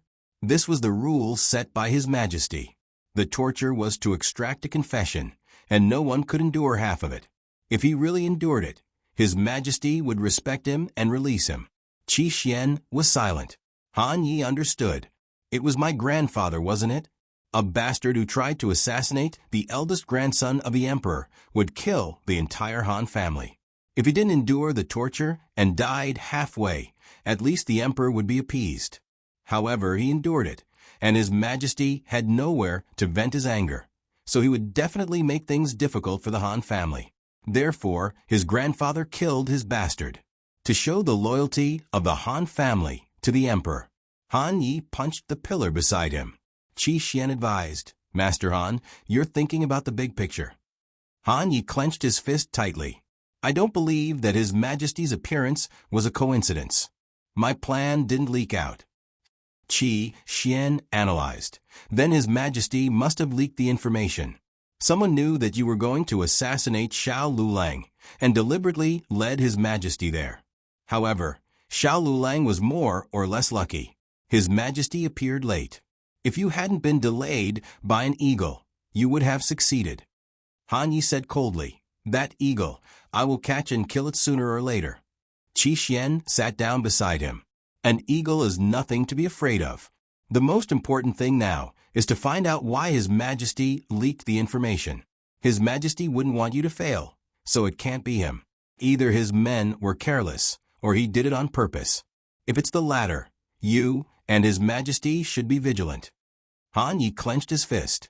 There's a traitor around His Majesty. Qi Xian said, this is very likely. You'd better let His Majesty investigate the people around him. Han Yi said in a low voice, I know. Thank you, Master. Second uncle has left. I'll have to trouble you in the future. Qi Xian said, I don't have to trouble you. It's your Han family that has to suffer. This matter won't end just because Han Yong confessed and was executed. Your third uncle's official position has been removed, and your cousin uncle has been forced to hand over the new iron mine. I heard that the Nangong family and the Mu family are eyeing the Black Wind Cavalry. You'd better be careful. Han Yi laughed self-deprecatingly. Ridiculous. Yesterday, the Han family was still arguing about how to divide the military power of the Nangong family. Today, the Han family's Black Wind Cavalry has become fish on the chopping board. Qi Xian glanced at him and said, it's not that bad yet. However, if you make another mistake, it'll be hard to say. The Imperial Palace. The emperor finally knew about his baldness. After scolding the master of the Han family and punishing the two sons of the Han family, everyone saw it, but no one dared to say anything. After all, other than the coachman and Zhang Dequan, no one knew how the emperor became bald. Wasn't he a crazy emperor? What's so strange about being crazy and shaving his own hair? The little princess went to school and came to find her uncle to send her off. Then, she found out that her uncle had become a monk. She opened her pair of innocent almond eyes, and her small mouth couldn't close for a long time. Uncle, are you going to become a monk? The emperor was stunned and said no. Little princess, then why is your hair? The emperor raised his hand and his whole body split open. The emperor's hair wasn't really bald. He still had a few strands. 3 strands, no more than that. The emperor flew into a rage. Thinking of what happened tonight, he didn't believe that Shang Wanyan didn't deliberately lead him out. The Han family deserved to die. Shang Wanyan, this evil creature, must not be tolerated. The emperor let people take the little princess away and pulled out the sword on the shelf. Jin Gang angrily said, "Where is Shang Wanyan?" I'm going to kill her. Zhang Dequan embarrassedly said. After Shang Guanyan left the palace, she hasn't come back. Can she come back? The matter was exposed. You are angry.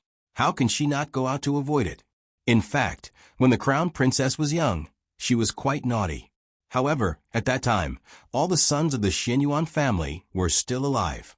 The crown princess didn't catch the monarch to cause trouble. Everyone shared the crown princess's firepower, so she didn't seem so naughty. Of course, this time, it was not a matter of being naughty or not. The crown princess really stepped on the lion's tail. The emperor's anger couldn't be extinguished for a while. Now, it depends on whether the crown princess can hide outside. The emperor trembled and angrily shouted, "Find her for me. Find her even if you have to dig 3 feet into the ground."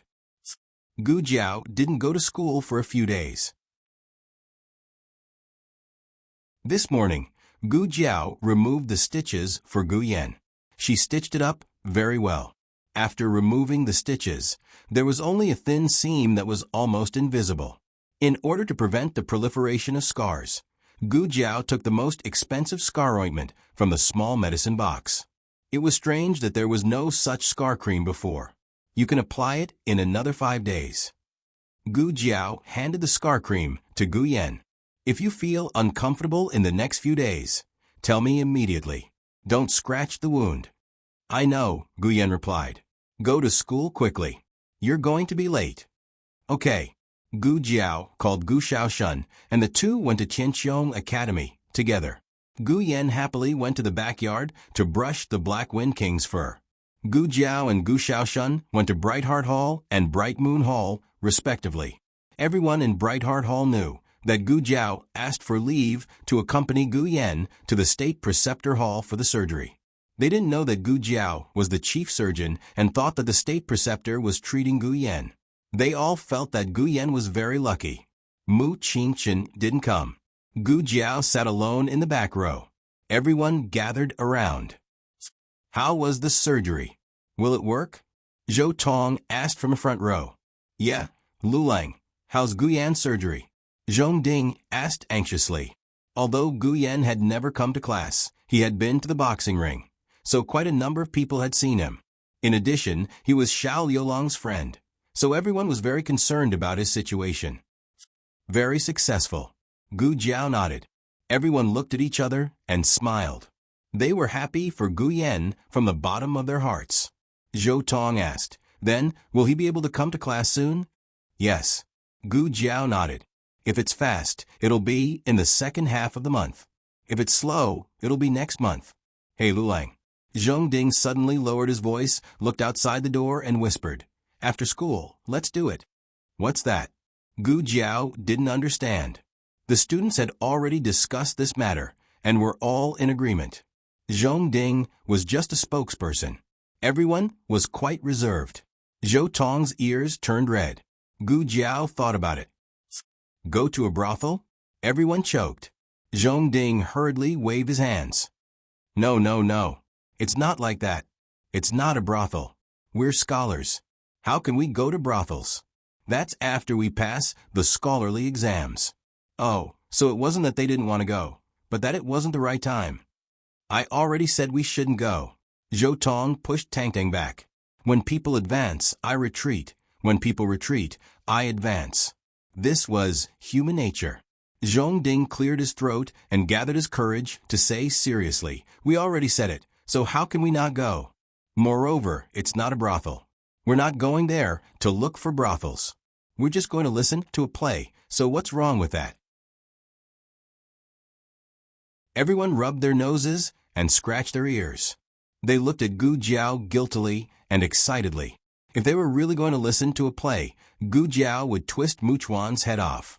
Zhong Ding chuckled. You know Heavenly Fragrance Pavilion, right? There's a play that came out recently. It's very exciting, so we want to invite you to watch it. Oh, Heavenly Fragrance Pavilion. Zhou Tong hurriedly said, Don't lead Lu Lang astray. Gu Jiao said, Okay, let's go together. It's your treat. The two of them spoke in unison. Zhou Tong was stunned. Zhong Ding chuckled. No problem. We'll treat you. Then it's settled. No one leaves after school. We'll go watch a play together. Heavenly Fragrance Pavilion's business was getting better and better, and its reputation was growing.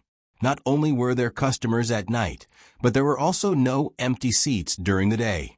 Su Fengxian was grinning so hard that her eyes couldn't be seen. She sat in a room on the second floor and munched on melon seeds. As she listened to the noise downstairs, she thought, Su Fengxian, finally have a day like this. Just as Su Fengxian was grinning from ear to ear, a woman staggered to the entrance of Heavenly Fragrance Pavilion. She didn't come to Heavenly Fragrance Pavilion on purpose. She was just passing by.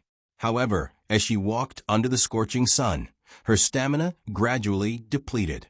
In the end, she blacked out and fell forward. The girls who were soliciting customers at the entrance turned pale. Madam, not good. A commoner woman has fainted at the door. Hearing the maid's voice, Su Fengxian put down the melon seeds in her hand and lifted her gorgeous dress to go downstairs. When she arrived at the door, the maidservants had already surrounded her so tightly that not even a drop of water could trickle through. Get out of my way! Get out of my way! Su Fengxian pushed through the crowd and squatted down beside the woman. The girls began to murmur among themselves. Is she dead? Aya, her clothes are so tattered. Was she beaten to death? What should we do? If he dies in front of our door, will it affect our business? Su Fengxian sternly shouted, All of you shut up. Quiet. Everyone fell silent. At this moment, a small, even snoring sound could be heard. Who? The woman was lying on the ground, sleeping soundly. Su Fengxian, everyone, digression, Crown Princess. I'm just taking a nap-o. The latest chapter of this book is not finished yet. For more exciting content, please scan the QR code below to download the app. The novel was also updated at a faster rate. Millions of novels were read for free. There were all kinds of novels that couldn't be found online. https://www.zhbqg.com/8964-2_8966/1070-82939. HTML Genius memorized this website's address in 1 second. www.zhbqg.com Biku Pavilion Mobile Reading Website. zhbqg.com.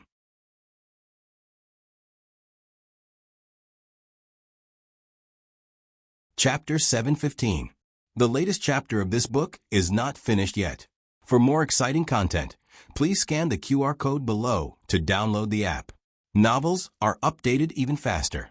Millions of novels are free to read. Novels with connotations that can't be found online are all available here. The woman was lying face down on the ground. Fortunately, there was a shed in front of Heavenly Fragrance Pavilion and a blanket on the ground, so it wasn't hot or hard. Otherwise, she would have been burnt to a crisp. Su Fengxian walked forward, squatted down, and brushed away the hair on her cheek. When she saw half of the woman's face, Su Fengxian sucked in a breath of cold air. Oh my God, where did this deity come from? She had run a brothel for many years and had a few years of experience in opera houses, but she had never seen such a stunning beauty. Her clothes were a bit shabby. She was dressed like a woman again. If she wasn't a virgin, she would be at a disadvantage in terms of price. However, she couldn't resist her good looks. Some of the customers liked mature and charming women. Bring her in, Su Fengxian said to the maid. Yes, her personal maid, Yinxing, called for a few strong female servants to carry the woman into the main hall. The second floor was full, so she could only be placed in the wing room in the backyard. Gu Chengfeng had just returned from outside. The carriage was parked in the stable next to the backyard. He walked in from the back door and saw Heavenly Fragrance Pavilion's maids and servants carrying a woman dressed like a peasant. He frowned. Stop. He was now a popular person in Heavenly Fragrance Pavilion, and he had a powerful brother backing him up. Even Su Fengxian didn't dare to confront him. Yinxing and the others smiled awkwardly and stopped. Yinxing smiled and greeted young Master Chang. Xiao Hong borrowed Long Yi's name, and Gu Chengfeng borrowed Changjing's name. They were both good-for-nothings. Gu Chengfeng looked at the woman being carried by the female servants. He was wondering why Su Fengxian was so kind to take in a peasant woman. It turned out that she was a beauty. Yinqing laughed dryly and explained, "This lady fainted in front of our heavenly fragrance pavilion. Madame Su kindly asked us to carry her in first and wait for her to wake up." Gu Chengfeng snorted. Su Fengxian wants to force a good woman into prostitution? Yinqing couldn't refute. After all, her madame's personality. I want this person. If he asked Su Fengxian to release her, Su Fengxian would definitely not agree. However, if he asked her to join his troupe, Su Fengxian should not have any objections. Originally, the current Heavenly Fragrance Pavilion was supported by his acting. Ginkgo hesitated for a while, then said, "Okay, I'll go talk to Madame first. But who knows, maybe this person doesn't know how to sing." Gu Chengfeng said firmly, "Whether she can sing or not is up to me. Before I try her out, don't touch her." This request wasn't too much.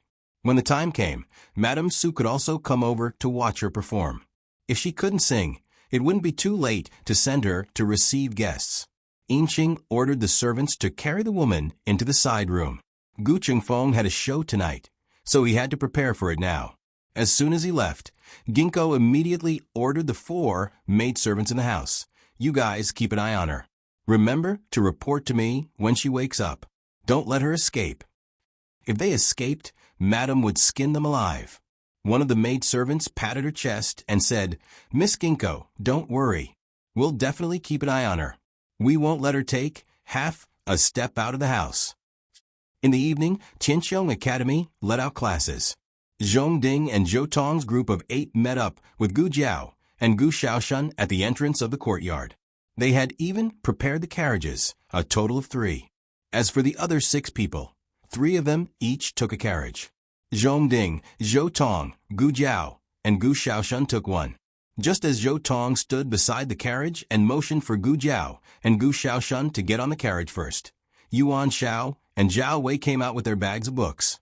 Yuan Xiao was from Bright Maple Hall, while Zhao Wei and Gu Xiaoshan were from Bright Moon Hall.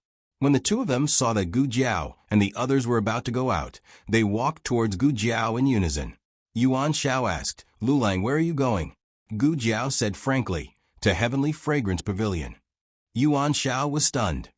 Heavenly Fragrance Pavilion? Why are you going to that kind of place? No, what was so strange about this kid going to that kind of place? He went to a brothel on his first day in Chengdu, okay?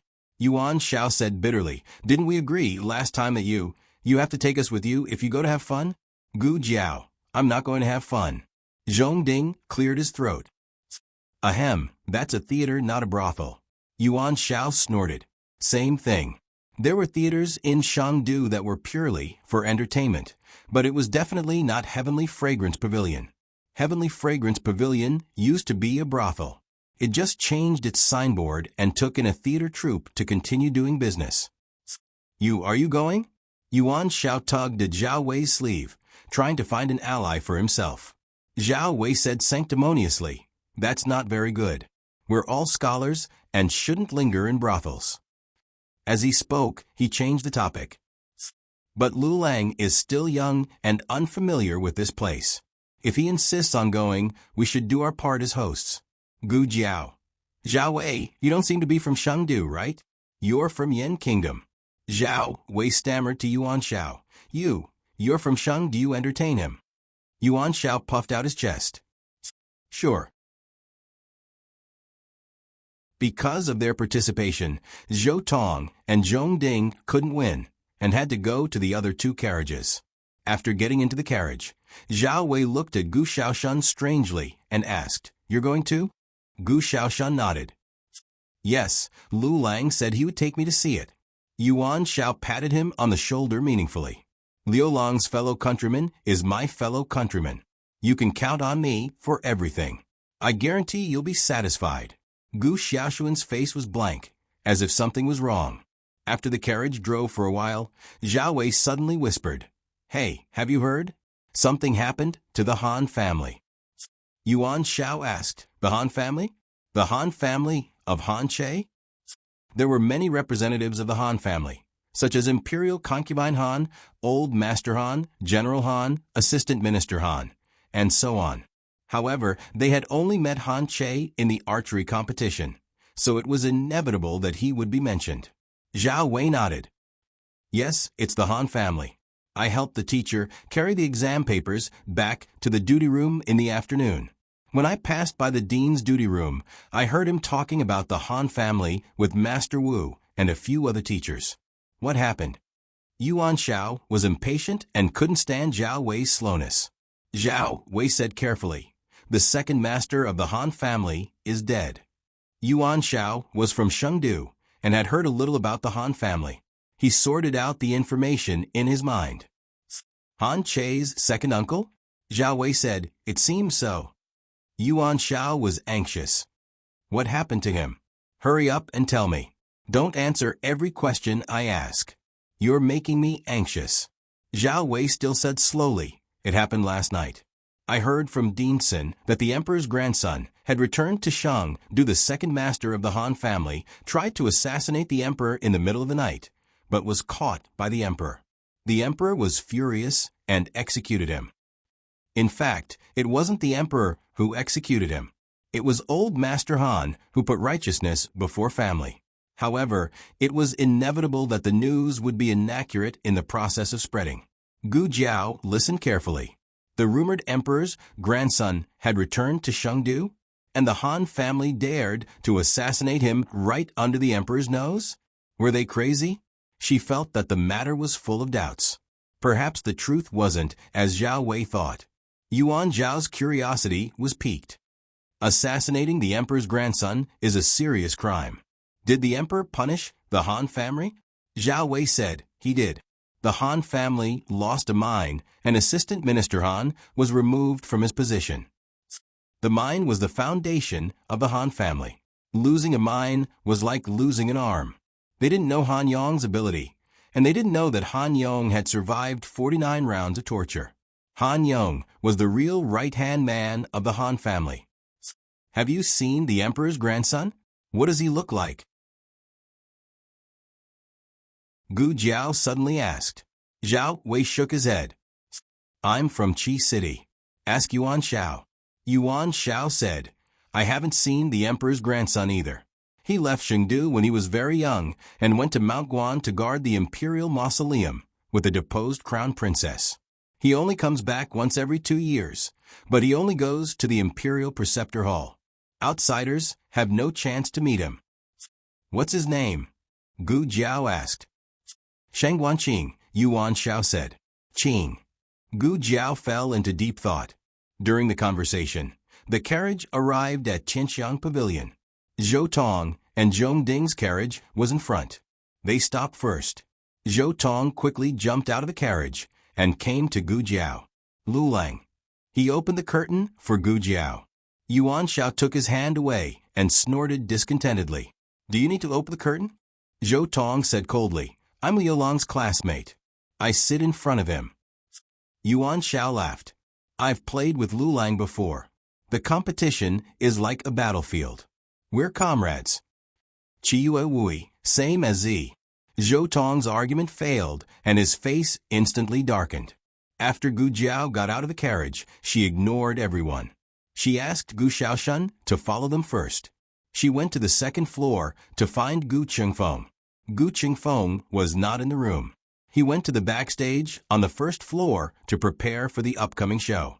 Gu Jiao touched her chin, hesitating whether to go directly to Gu Qingfeng or she decided not to look for him. Gu Jiao left. However, she did not immediately return to the hall. Instead, she went to the small woodshed in the backyard. The small woodshed was in the corner of the backyard. It was the most secluded room. Next to it was a temporary room. It was usually used by Su Fengxian to lock up all kinds of unknown actors and women. Although Su Fengxian was a bit unscrupulous, one had to admit that she did have some ability. Su Fengxian had a small gold jar. It was all obtained from exploiting actors and women. Gu Jiao saw her bury it under the banyan tree outside the woodshed last time. Gu Jiao had been eyeing Su Fengxian's gold for a long time. There were too many guests at the moment.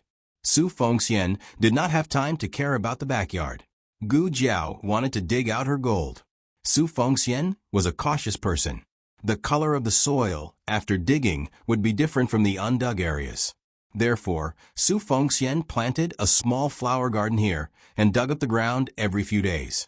It was impossible to tell which areas were newly dug.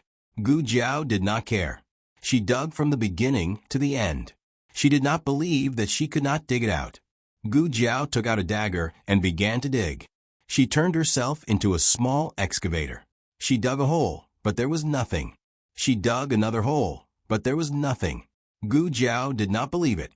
She moved her numb legs to the side and continued to dig. As she dug, she vaguely felt that something was wrong. It was as if someone was staring at her. She turned her head strangely and saw a woman dressed like a commoner. She was so beautiful that it was suffocating. The woman squatted on the ground. She was holding half of a big and red watermelon that had been iced in her left hand and a copper spoon in her right hand. Gu Jiao was digging. She was digging for the watermelon. She puffed up her cheeks and slurped the food while watching Gu Jiao dig the soil. Gu Jiao was speechless. Kanglan Women's Academy. Xiao Hung came out of Ling Long Pavilion and went to Lingbo Academy. He was going to pick up little Jing Kong from school. Together with Shi Yi, he was going to send little Jing Kong to Teacher Chung for tutoring. Other than little Jing Kong, his new deskmate, the little princess, was also going to be tutored today. Xiao Hung wrote on the paper, "Sorry to trouble you, Teacher Chung. I may come back later to pick him up." Teacher Chung smiled. "It's okay. I'll take him to dinner." After saying goodbye to Teacher Chung, Xiao Hung sat in the carriage. The driver looked around and asked softly, "Young master, where are we going?" "To the outer city," Xiao Hung said. The driver was stunned and asked softly, "Young master, has no one been watching us recently?" Xiao Hung had been closely watched by the Han family, so he did not dare to go anywhere. He was afraid that the Han family would find out that he was related to Gu Jiao. However, something big happened to the Han family today. The people sent by the Han family to watch them were all removed. The Han family was in trouble because Second Master Han tried to assassinate the eldest imperial grandson.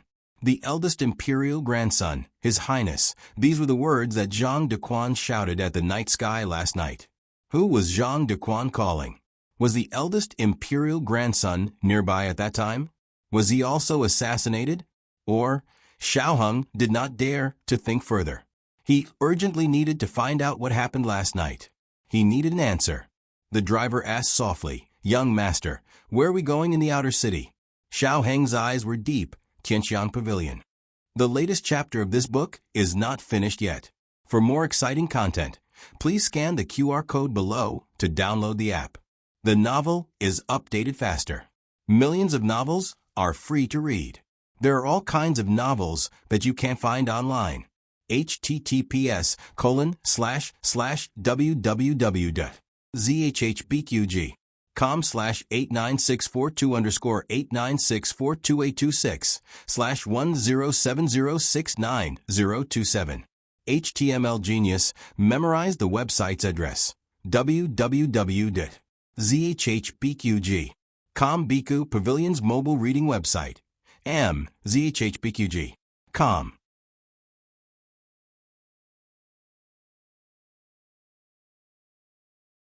Chapter 716. The latest chapter of this book is not finished yet. For more exciting content, please scan the QR code below to download the app. Novels are updated even faster. Millions of novels are free to read. Novels with connotations that can't be found online are all available here. In a small compartment in the main hall, the students of Tianxiang Academy sat around a table. The performance on the stage was about to begin, and the maids were setting up the stage. It was said that the main character of today's performance was an actor called Chang Jing. He came from Great Yan's Feng City and studied opera since childhood under Great Yan's #1 opera master, Shun Long. He originally sang for the imperial family, but he was indebted to Lady Su of Heavenly Fragrance Pavilion. so he came to Heavenly Fragrance Pavilion to support Lady Su for 2 years. When the 2 years were up, this young Master Chang would leave Sheng City. Therefore, all the guests cherished this short and hard-won performance. After listening to Zhong Ding's description, Gu Xiaoshan was a little confused. Wasn't it just Gu Chengfeng? When did he do so many gimmicks? Also, did Chang Jing know that you casually used Chang Jing's name to perform outside? Weren't you afraid that Chang Jing would beat you into a sandbag? The girls of Heavenly Fragrance Pavilion are so beautiful. Yuan Shao looked at the girls shuttling back and forth in the main hall and said in a daze. Zhao Wei took out a folding fan from somewhere and fanned himself while elegantly saying, "They deserve to be called fairy-like." Gu Xiaoshan, fairy-like is fairy-like? Are you two bewitched? SOSO. Gu Xiaoshan said. The two stared at Gu Xiaoshan in unison. How dare you insult the fairy-like girls of Heavenly Fragrance Pavilion? Gu Xiaoshan felt wronged. I just thought that they SOO. How could they be as beautiful as his sister? Not to mention his sister, just his brother-in-law, Princess Xinyang. Which one of them wasn't more beautiful than these girls? Yuan Shao snorted. You brat, you're still not enlightened. Zhao Wei deeply agreed. They didn't believe that there were women more beautiful than the girls of Heavenly Fragrance Pavilion in this world. If there were, then it was just a rumor that people bragged about. For example, the #1 beauty of Tsanglan Women's Academy. She always wore a veil, so who knew what she looked like? Was her whole body beautiful, just because her eyes were beautiful? Who could guarantee that under the veil was not a face full of pockmarks and fangs? Almost the same thought flashed through their minds, but at this moment, an immortal-like figure flashed through the crowd at the back of the hall. Zhao Wei saw it first. His entire body immediately tensed up. He hurriedly pulled Yuan Shao aside. Yuan Shao was looking at a lady who was waving at him with a smile, and his saliva was about to drip out. No, what are you doing? Yuan Shao slapped his hand away without even looking. Beauty, beauty, Zhao Wei said excitedly. If Yuan Shao had not been bewitched by the girl from the Heavenly Fragrance Pavilion, he would have realized that with Zhao Wei's temperament, he must have met the immortals of the 9 palaces. Zhao Wei couldn't call out to Yuan Shao, and when he looked back again, the immortal-like figure had already disappeared. What did you call me for just now? Yuan Shao asked Zhao Wei after the girl left. What did you call me for?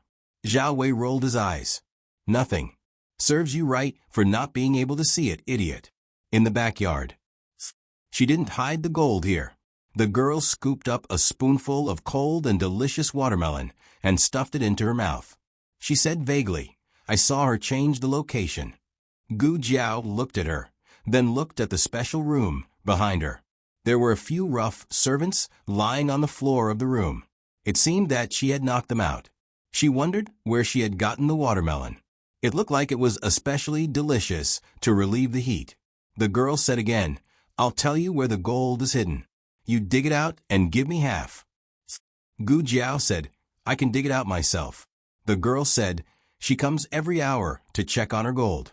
She'll be here in an hour.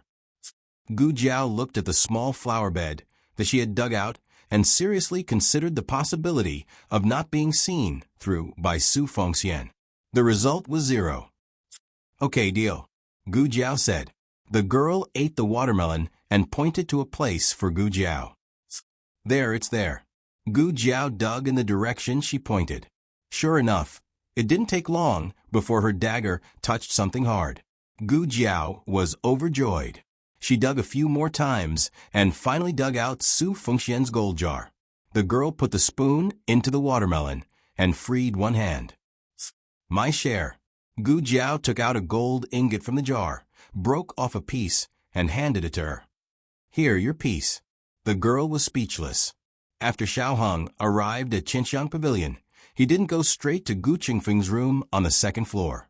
He used Xiao Jiu to keep in touch with Gu Chengfeng and knew when he would be performing on stage. Today was the day he would be performing. He planned to go backstage from the back of the hall. Halfway there, he realized that he was thinking about this and even forgot to put on his mask. He hurriedly took out the mask from his wide sleeve and put it on. As soon as he put it on, he saw Prince Ming coming from the other side of the corridor. Prince Ming also came to watch the opera. This was Xiao Heng's first reaction. Soon, he felt that something was wrong. Prince Ming came to watch the opera right after the Han family was in trouble. He didn't seem to be such a brainless person. So he had a motive. Was he trying to get information or something else? If Prince Ming went backstage, Xiao Heng wouldn't be able to go. Although he was dressed as a man today, if Prince Ming was here, it would be inconvenient for him to talk to Gu Chengfeng. As for spying on Prince Ming, it was unnecessary. Gu Chengfeng was backstage and he would be spied on. Xiao Heng decided to wait for him in Gu Chengfeng's room. After he went upstairs, he sat in the room for a while. The room was very hot and stuffy. He couldn't open the window facing the street in case someone looked in from the shop opposite. He had to open the back window. The back window of Gu Chengfeng's room faced the small garden in the backyard. As soon as Xiao Heng opened the window, he saw a familiar figure. Xiao Heng went downstairs without thinking. Su Fengxian buried more than one pot. Gu Jiao continued to dig. Since they were all ill-gotten gains, Gu Jiao had no qualms about digging. She changed her digging tool to a small shovel and dug more smoothly. She didn't notice Xiao Heng coming over. On the other hand, this actually reflected one thing, and that was that she had extreme trust in Xiao Heng in her heart. If there was any aura that could make Gu Jiao feel danger, Gu Jiao's body would follow the instincts of a killer and make a killing reaction faster than her brain. Xiao Heng hadn't seen her for more than half a month. The last time he saw her was on the day of the martial arts competition with the Shaolin monks. The Shaolin monks injured many of Gu Jiao's companions. Gu Jiao found out that the mastermind was Er Han. Hence, the two of them worked together to put Er Han in a gunny sack. After that, he sent Gu Jiao to the south inner city gate. Since then, it has been now. Many things have happened during this time. She first went to Mount Guan and chased after the crown prince's brocade guards. She returned after 7 days. After returning to Chengdu, she went to the palace and killed Nan Gongli. After that, it was Gu Yan's surgery. One thing after another. Gu Chengfeng talked about it casually on the note, but how could he really be at ease? Seeing her digging for gold without a care, he was angry and amused. Did she know what she had done? Did she know who she had offended? Did she know how much she had messed up the situation in Chengdu? Nan Gong and the Han family were in a mess, but she still had time to dig for gold. Gu Jiao dug very seriously, until a tall shadow loomed over them. Gu Jiao frowned. "You're blocking my light." "Oh, is that so?" An indifferent voice sounded from above Gu Jiao's head. Gu Jiao's hand trembled, and the shovel in her hand fell to the ground. Xiao Heng looked at her dangerously. He had to settle accounts with her today and teach her a lesson.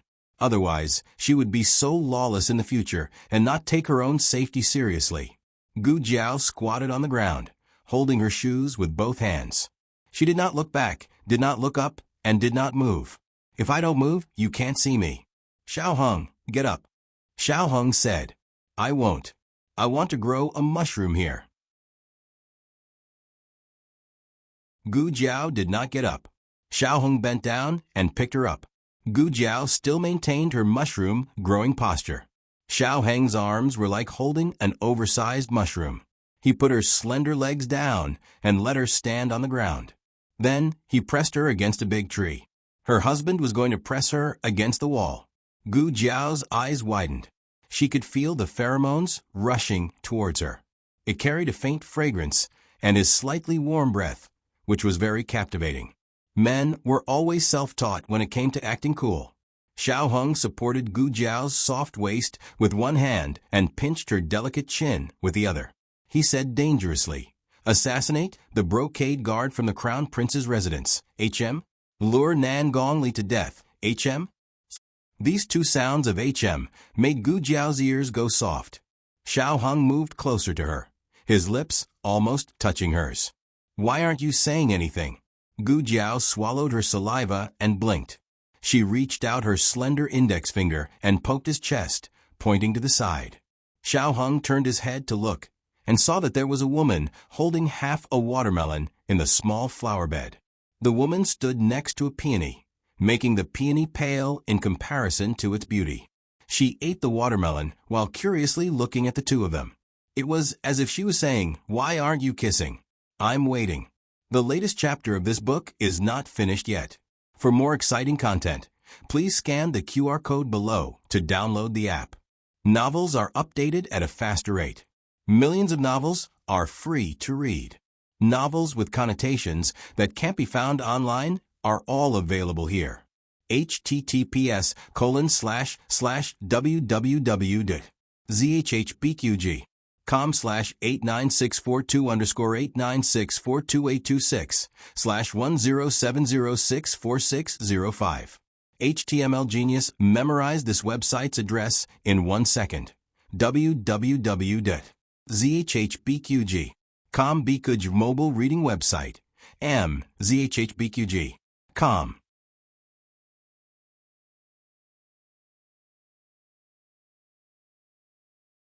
Chapter 717. The latest chapter of this book is not finished yet. For more exciting content, please scan the QR code below to download the app. Novels are updated at a faster rate. Millions of novels are free to read. Novels with content that can't be found online are all available here. Xiao Hung never expected that there would be another person here. He thought about how his cool and arrogant actions from beginning to end might have been watched by this woman who was eating watermelon. His handsome face flushed red in an instant. Like a paper tiger that had been punctured, he deflated with a whoosh and could no longer act pretentious. Usually, in this kind of situation, the person who caught the act and the person who caught the act would be equally embarrassed. However, the woman was not embarrassed. Gu Jiao was also not that embarrassed. She had always adhered to the principle that if she was not embarrassed, it was others who were embarrassed. Thus, in the end, Xiao Hung bore everything by himself. His face was red all the way to his ears. Even his slender neck was suffused with a thin layer of rouge. Xiao Hung experienced a large-scale social death scene and wished that he could lose his memory on the spot.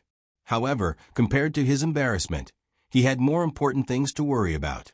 What he said to Gu Jiao just now about assassinating the brocade guards from the Crown Prince's residence and luring Nan Gongli to death. He wondered if this person heard it. These were not small secrets, and they could bring about a fatal disaster. "I think our situation is not good," Xiao Hung whispered to Gu Jiao. Indeed. Gu Jiao's expression turned serious. "Su Fengxian is coming." "Xiao Hung, are you sure this is the main point?" There were a total of 3 pots of gold. Gu Jiao had one in her left hand, one in her right hand, and one on her head. Just as she was about to leave the crime scene with the stolen goods, Yuan Shao came out to find her. Before he arrived, his voice arrived first. "Lulang. Lulang, where are you?" Gu Jiao swore that she walked very steadily. However, the moment her name was called, she slipped and fell flat on her face. The 3 pots of gold rolled out and landed right at Su Fengxian's feet. Su Fengxian looked at Gu Jiao with a dark expression. She gritted her teeth and said, "Young Master Xiao." "Gu Jiao, Liu Long's name is poisonous." Gu Jiao's plan to steal money ended in failure. A life without gold is an incomplete life. Gu Jiao went upstairs soullessly. Su Fengxian was so angry that she wanted to bite Gu Jiao. Unfortunately, she was no match for her. Although Gu Jiao could beat Su Fengxian in a fight, she couldn't openly snatch it from her. After all, the two of them were considered half-partners now. Xiao Hung also planned to go upstairs. Xiao Hung had been to Heavenly Fragrance Pavilion before, and he was still Long Yi. He was Gu Qingfeng's friend, so Su Fengxian treated him with some courtesy. Su Fengxian didn't stop him from going anywhere. However, the woman holding the watermelon also silently followed behind Xiao Hung. "Stop right there," Su Fengxian shouted. She couldn't afford to offend those 2 little ancestors, but how could she not handle a woman she picked up from the roadside? She rolled up her sleeves and angrily said, "You're awake, right? If you're awake, then work for me." The woman holding the watermelon moved to Xiao Heng's side to hide. Xiao Heng frowned and looked at her. He didn't know if she heard what he said just now. He decided to take her away first and let her go after figuring things out. "She's coming with me," Xiao Heng said to Su Fengxian. The woman bit the spoon and stopped eating. Stars flashed in her eyes as she looked at Xiao Heng. Su Fengxian had one hand on her waist and the other holding a handkerchief pointed at Xiao Heng and Gu Jiao, who had already gone upstairs. "Don't go too far. It's fine if you steal the gold, but what? You still want to kidnap her?" Xiao Heng calmly said, "She's not from Heavenly Fragrance Pavilion."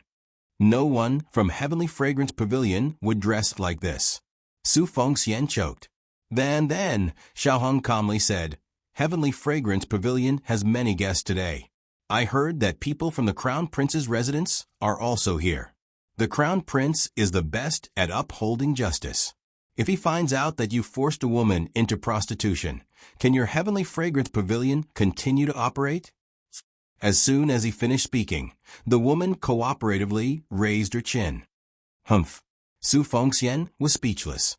The woman was brought upstairs by Xiao Heng. Su Fengxian was annoyed. The gold was saved, but the beauty in his hands had flown away. This beauty's beauty was already unparalleled in the world when she fainted. When she woke up, she was even more beautiful than the 9 celestial goddesses. What a pity, what a pity. Gu Jiao didn't find it strange that Xiao Heng brought the woman over. After all, she had heard the secret just now. He had to make sure that she wouldn't leak the information before letting her go. After the woman entered the room, she didn't show any guilt or uneasiness. The play in the main hall began. The location of Gu Qingfeng's room was special. There was a medium-sized balcony. Sitting on the balcony, one could overlook the entire stage. The angle was quite good. The woman carried the watermelon to a stool on the balcony and sat down. Gu Jiao realized that the watermelon in her hand was no longer the same half as before. It was a brand new half. It was red, and there were even ice shards on it. It looked especially sweet and delicious. Gu Jiao looked at Xiao Heng. When did she take another half of the watermelon? Xiao Heng indicated that he didn't know either. He walked in front, and she followed behind. He didn't notice that she had left. However, just now, there were 2 servant girls who each carried 2 large trays covered with cloth and brushed past them. Could it be that she had stolen it from him at that time? Not only did she steal it, but she also put the half of the watermelon that she had eaten into the cloth. She really didn't know which unlucky person would eat that empty half of the watermelon. The unlucky person was Prince Ming. She sat on the balcony and dug into the watermelon. Her back was facing Xiao Heng and Gu Jiao. The 2 of them couldn't see her expression, but she didn't do anything. The way she focused on eating the watermelon was inexplicably reassuring.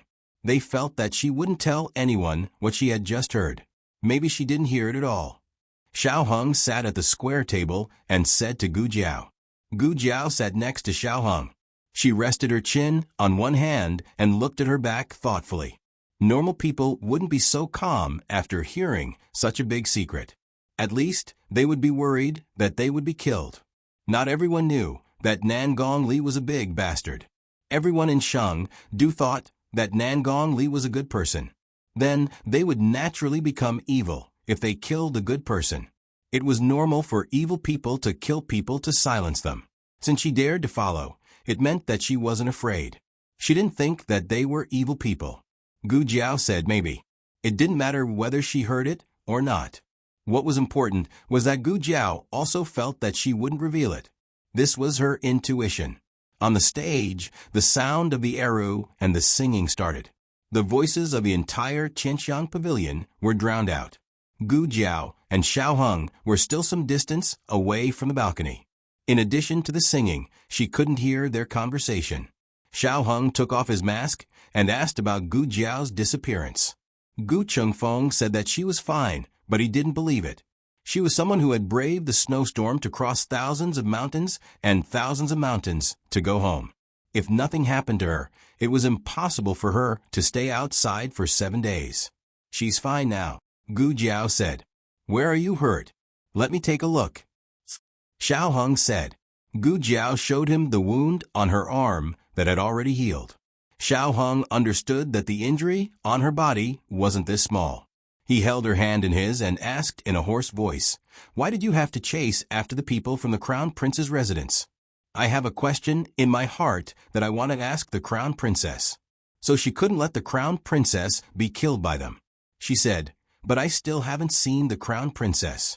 Xiao Hong didn't need to ask to know that the question was related to him. He felt very uncomfortable. "Don't do such a dangerous thing in the future." Gu Jiao stared at him. "Do you also have that question in your heart?" The two of them didn't say what question they had. Xiao Hong was silent for a moment, then nodded. "Yes. The reason I came here today is to search for that answer." As the two of them talked, they didn't notice that the woman had stopped digging the watermelon. Suddenly, a group of Imperial guards rushed in from downstairs and stopped the performance on the stage. Xiao Hong came to the balcony, looked down, and said with a frown, "It's the people from the governor's residence." After saying this, he turned around to pick up the mask on the table. The woman reached out her hand, as if she wanted to grab his sleeve. But in the end, she didn't use her strength, and the wide and cool cloth slipped through her fingertips. Xiao Hong put the mask back on his face. Strange. Why did the people from the governor's residence come? Gu Jiao looked and said, "Looking at their appearance, it seems that they are looking for someone. Did someone important go missing in Xingdu?" The person who could make the governor's residence come out to look for was not an ordinary important person. Gu Jiao said, "I'll go down and take a look. You wait for me here." Her identity was relatively open and above board. Xiao Heng's Long Yi was an unregistered person, so it was best not to face the Shangguan family. Gu Jiao went downstairs. Xiao Hong came to the balcony again, put down the curtain on his head, and looked at the movement in the hall through the gap of the curtain. Beside him, the woman was still sitting on the stool, but her aura had become a little different. She seemed unhappy. Xiao Hong glanced at her, looked away, and continued to look at Gu Jiao and the officials. Suddenly, he felt someone tug at his sleeve. He looked down at her. "What's the matter?"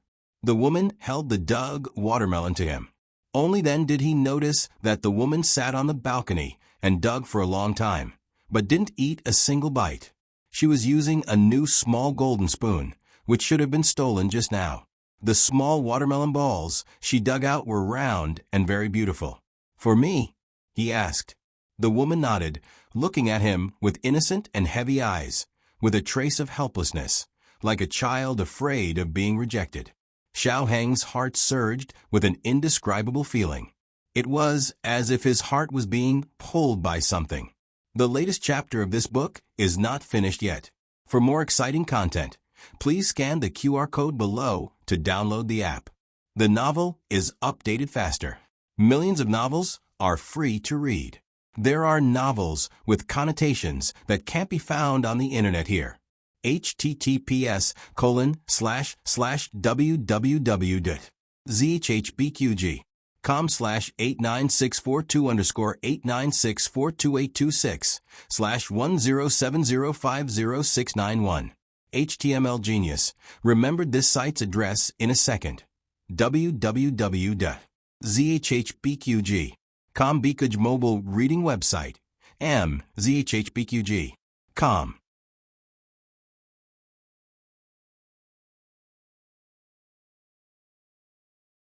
Chapter 718.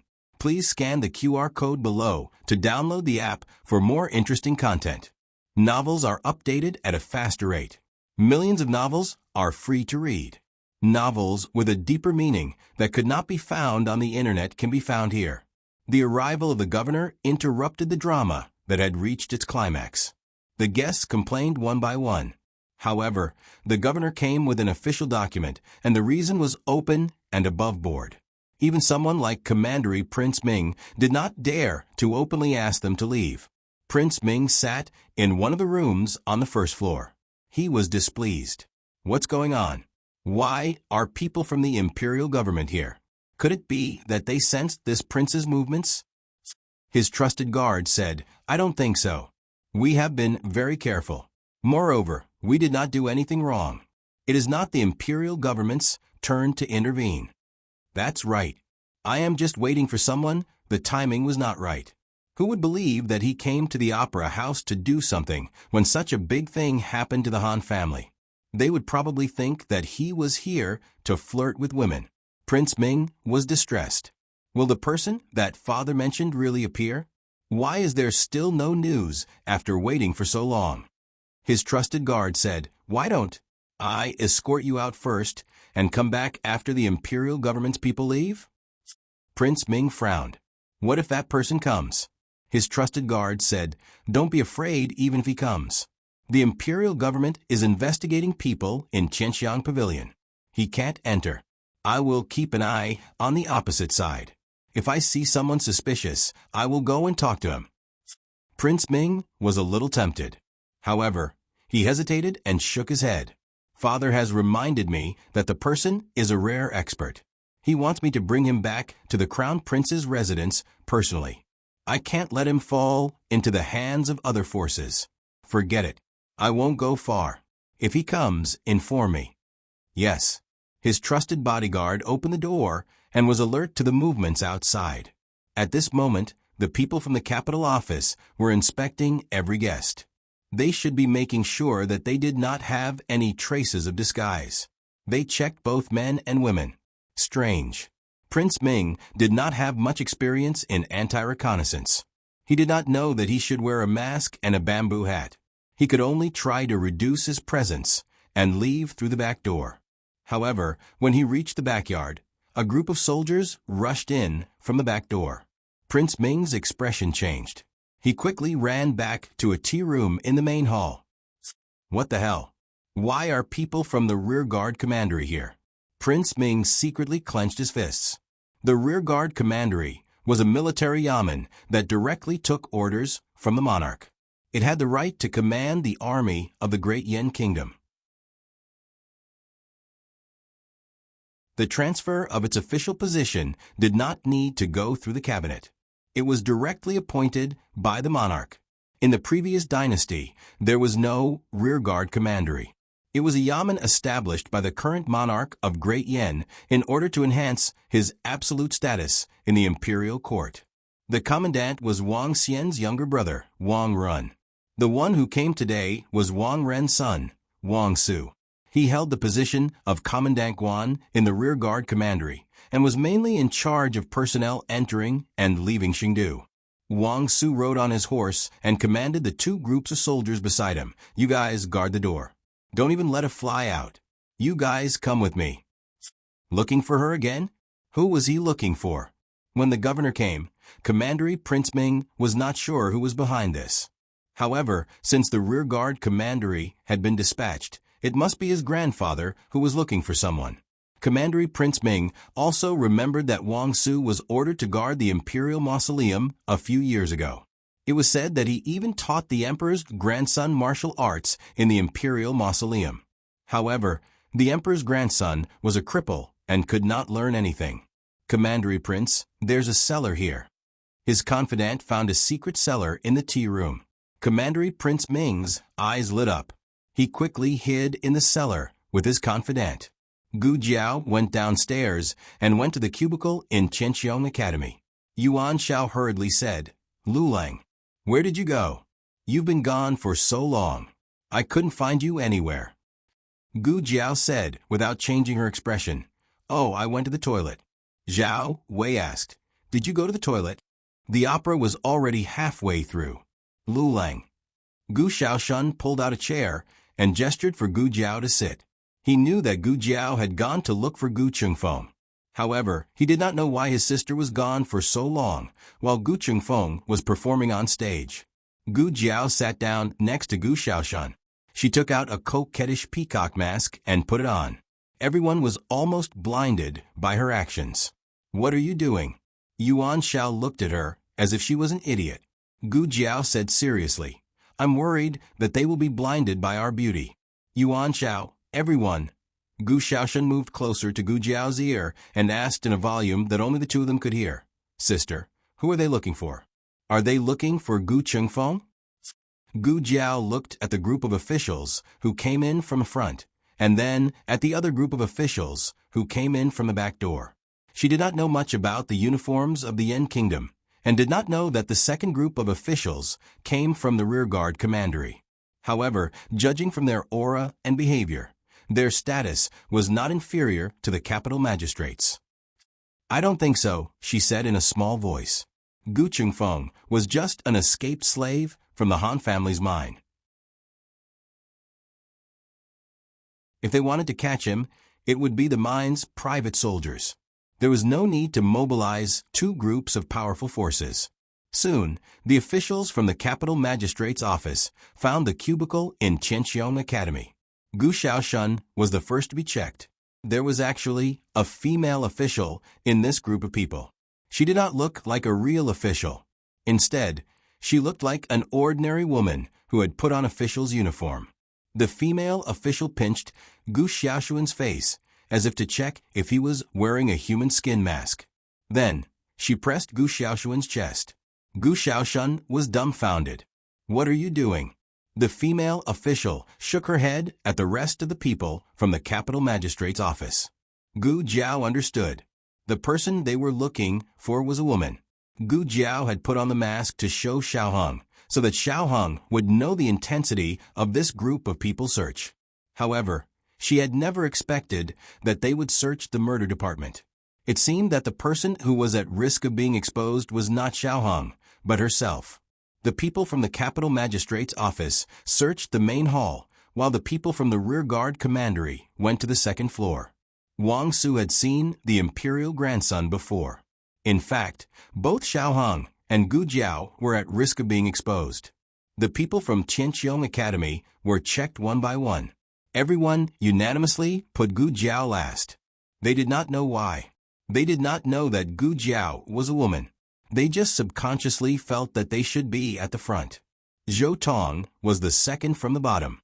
Their inspection is a little rough, but they don't have any bad intentions. Don't worry, don't be angry. Zhou Tong turned around and said to Gu Jiao. He was afraid that Gu Jiao would stand up for her companions and beat up the officers. Gu Jiao wondered whether it was better to be caught or to beat up the officers and run away. On the other side, Wang Su came to the room next to Gu Chengfeng's. After checking the guests in the room, he politely excused himself and left the room. Sir, this is the last room, the accompanying guard said. The door was ajar. People who were skilled in martial arts could identify people by listening. There were two people in the room. Wang Su raised his hand and slowly pushed the door open. At the same time, the rest of the people from Qianqiong Academy were also checked. Only Gu Jiao was left. The female officer took off Gu Jiao's mask and pinched Gu Jiao's face. To be honest, the traces of the human skin mask were obvious enough. Just in case, they still had to check her body. How cunning was this woman to be able to force the officials to do this? Gu Jiao clenched the silver needle in her hand. Should she be exposed or not? Creak. The door to Gu Chengfeng's room was pushed open. Wang Su stepped into the room. All of a sudden, a foot kicked him in the chest, sending him flying.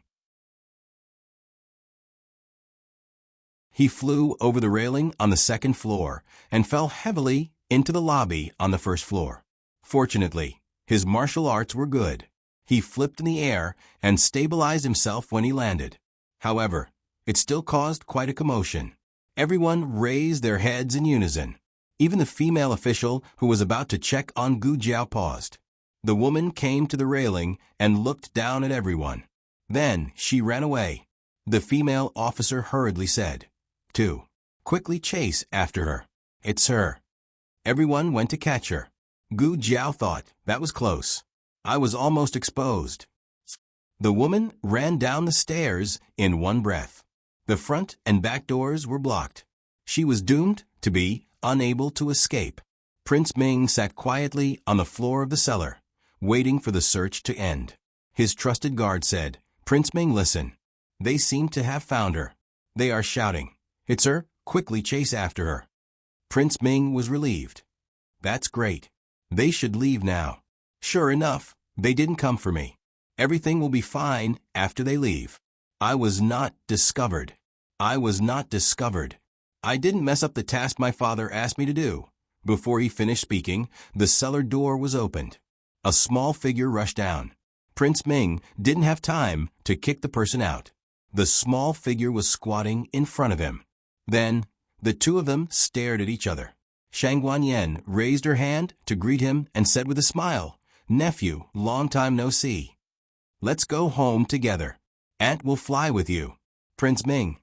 Digression, Prince Ming. Didn't you lose your memory? Why do you still remember to trick me? The latest chapter of this book is not finished yet. For more exciting content, please scan the QR code below to download the app. Novels are updated faster. Millions of novels are free to read. Novels with content that can't be found on the internet are all available here. https://www.zhbqg.com/89642_8964286/1070463002. HTML Genius memorized this website's address. www.zhbqg.com Bikuga mobile reading website. zhbqg.com.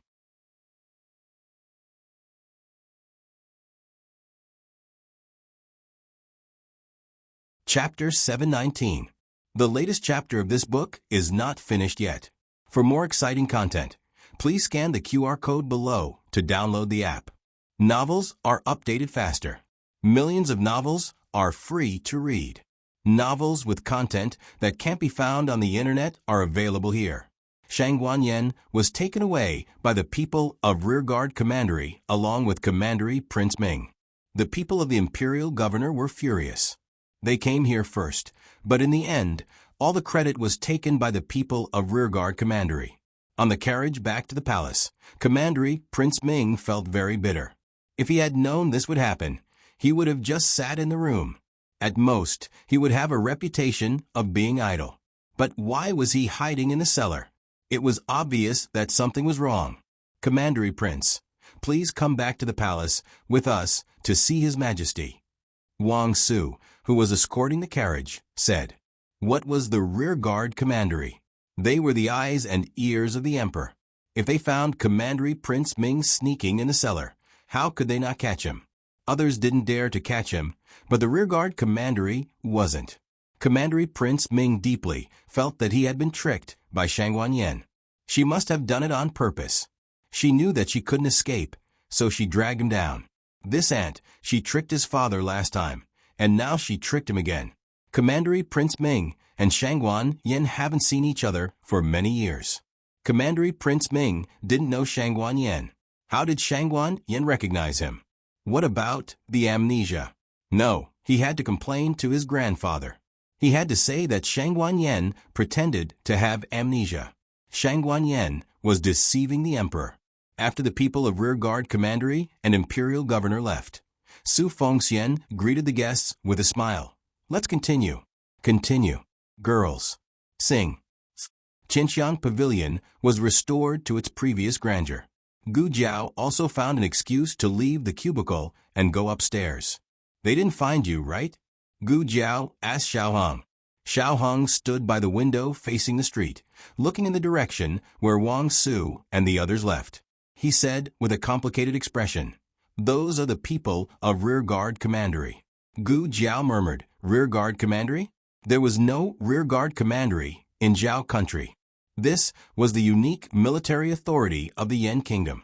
She had heard about it from Mu Chuan on the day she entered the palace. It was located outside the palace. On the right was the Supreme Court and the 6 ministries, while on the left was the Imperial Clan Court and the 4 commanderies.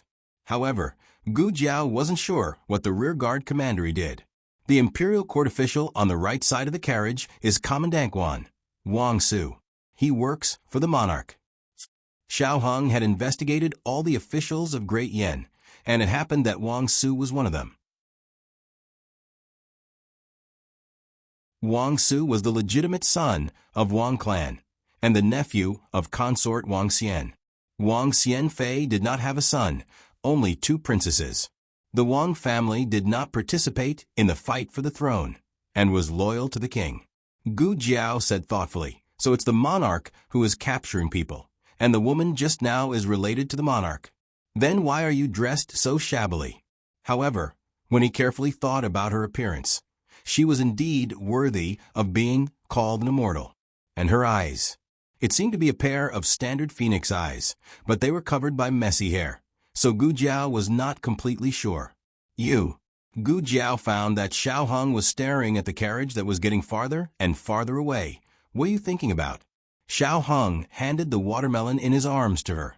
She dug it and said, it's for me. When he said this, he felt a little depressed. He thought of her eyes that were afraid of being rejected, and he also thought of the hurt that flashed through her eyes when he didn't reach out to take it. Finally, the people of the rearguard commandery came, and she directly stuffed the watermelon into his arms. The watermelon was cold, but he felt it was hot in his hand. And this, Xiao Hong said, and handed a golden thing to Gu Jiao. It was the piece of gold that Gu Jiao broke off and shared with Shang Guanyin. She gave it to me and asked me to pursue my wife. Gu Jiao. She saw that I was a woman dressed as a man. When I talked to her, I clearly used a young man's voice. Even when I entered the room, I didn't change back to my own voice when I talked to Xiao Hong. Even if she suspected that I had an improper relationship with Xiao Hong, she should think that I'm gay. Of course, it may also be that I'm pursuing a man's wife. Oh, do I look like the one below? I went astray. Who is that woman? Why does she seem to know Xiao Hong? The imperial palace. The emperor already knew that the evil creature was caught by the rearguard commandery and was on his way back to the palace to be punished. He had gathered all his firepower and was ready to attack Shang Guanyin, but who would have thought that the rearguard commandery Prince Ming would come back? Commandery Prince Ming sneakily appeared in the place where Shang Guanyin was hiding. At this critical moment, his behavior was too suspicious. Commandery Prince Ming going to Qianxiang Pavilion had nothing to do with Shang Guanyin. But sometimes the truth didn't matter. What the emperor thought was important. However, Commandery Prince Ming couldn't tell others that he went to pick up a master on behalf of the crown prince. The emperor looked at Commandery Prince Ming with eyes that almost asked, "Did you go to assassinate your aunt?" Commandery Prince Ming was about to cry. "You didn't announce to the public that my aunt was missing." "How could I know?" The emperor nodded. "Yes, I didn't announce it to the public, so you must have placed a spy around me." Commandery Prince Ming, "I didn't." Shang Guanyin added oil to the fire. "You did, I saw it." "What did you see?" "You saw it. How could you lie through your teeth like this?" Commandery Prince Ming gritted his teeth. "My aunt remembered me. She called me nephew. She pretended to lose her memory." The monarch snorted and said, "Shang Guanyin will call you nephew? Then she really lost her memory. She never paid attention to you." Commandery Prince Ming, "How could this be a trap?" The emperor ordered Commandery Prince Ming to go back to the crown prince's residence and grounded him for 3 months. He also ordered Zhang Dequan to call the crown prince into the palace and scolded him. No matter what Commandery Prince Ming did in the opera house, it was his fault as a father for not teaching him well. The crown prince thought, "Then isn't it your fault that I'm like this?" It's good to think about it. If he really said it, the emperor would kill him. With Commandery Prince Ming sharing the emperor's anger, Shang Guanyin's punishment was not so heavy. At least, the emperor didn't really kill her. However, she was also grounded. After all, it was impossible for the king to forget the fact that he had made the king bald. "Where is Qing? If you tell me, I'll be lenient with you." Shang Guanyin didn't say anything. The emperor coldly said, "Shang Guanyin, I didn't keep you in the palace to protect you. It's just that I haven't found out the truth about the destruction of the imperial mausoleum. Once the truth is out, you immediately go back to the imperial mausoleum." Suddenly, someone came to report, "Your Majesty, there's a clue about the imperial mausoleum." The emperor almost choked on his breath. Shang Guanyin was also not much better. She couldn't go back to the imperial mausoleum yet. The emperor was waiting for her to beg for mercy. She didn't beg for mercy. The atmosphere was awkward. Zhang Dequan silently retreated and negotiated with the officials of the Ministry of Justice. When he came back, he reported with a smile, "It's a mistake. It's not about the imperial mausoleum." Oh, humph. The emperor and Shang Guanyin turned their faces in different directions at the same time. Shang Guanyin returned to Zhaoyang Palace and was grounded. The emperor called Wang Su from the rearguard commandery and asked him to find Shang Guanqing's whereabouts. Yes. Wang Su took the order. The emperor leaned back in his chair tiredly. The weather was hot and there was sweat constantly flowing from his head. Zhang Dequan asked the palace maids and eunuchs to retreat, then looked at the emperor's head and said, "Your Majesty, take this off." The emperor faintly hummed. Zhang Dequan walked over and took off his wig. The emperor was sure that Shang Guanyin led him out to save Shang Guanqing. Of course, he didn't expect that the other party would cut him bald. But it would be a lie to say that he wasn't angry. The emperor coldly said, "Can't she just tell me that someone is going to harm Qing, or? Do you think I don't care about Qing, Er's life and death?" Zhang Dequan said in his heart, "You destroyed her maternal family, expelled her from the royal family, and demoted her to a commoner. Do you expect her to trust you as a father and daughter, or as a monarch and people? Everyone knows the truth, but they just can't accept it." Zhang Dequan poured a cup of herbal tea for the emperor. "Please calm down." It was impossible to calm down. The emperor took a sip of tea and thought of the young commandery princess. He asked, "The young commandery princess hasn't come back yet?"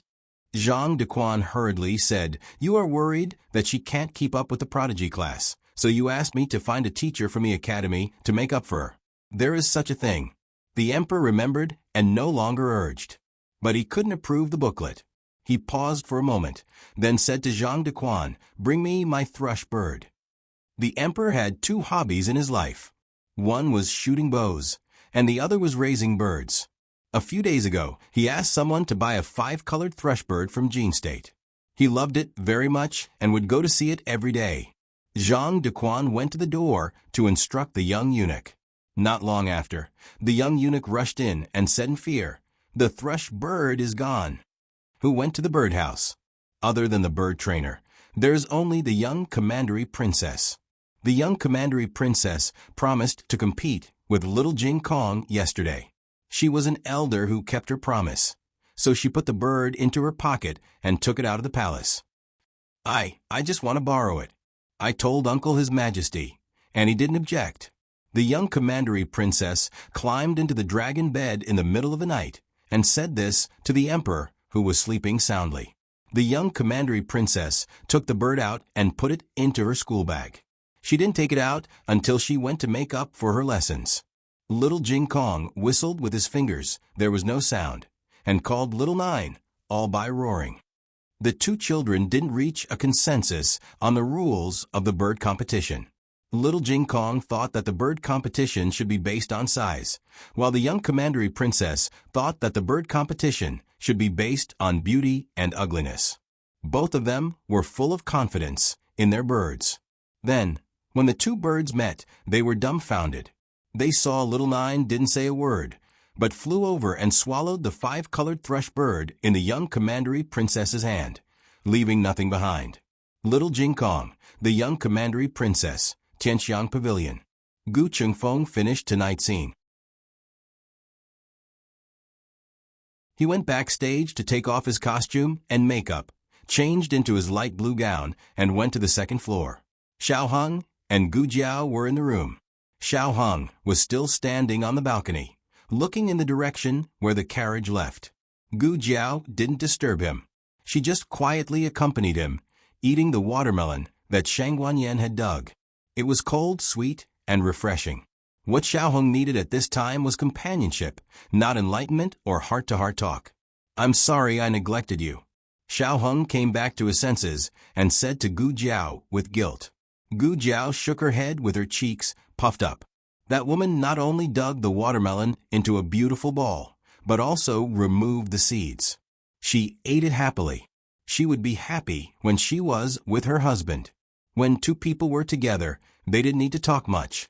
Silent companionship was also a kind of tacit understanding. There were only two left. Gu Jiao thought for a while, then scooped one and fed it to him. Xiao Hung ate it. Is it sweet? Gu Jiao asked.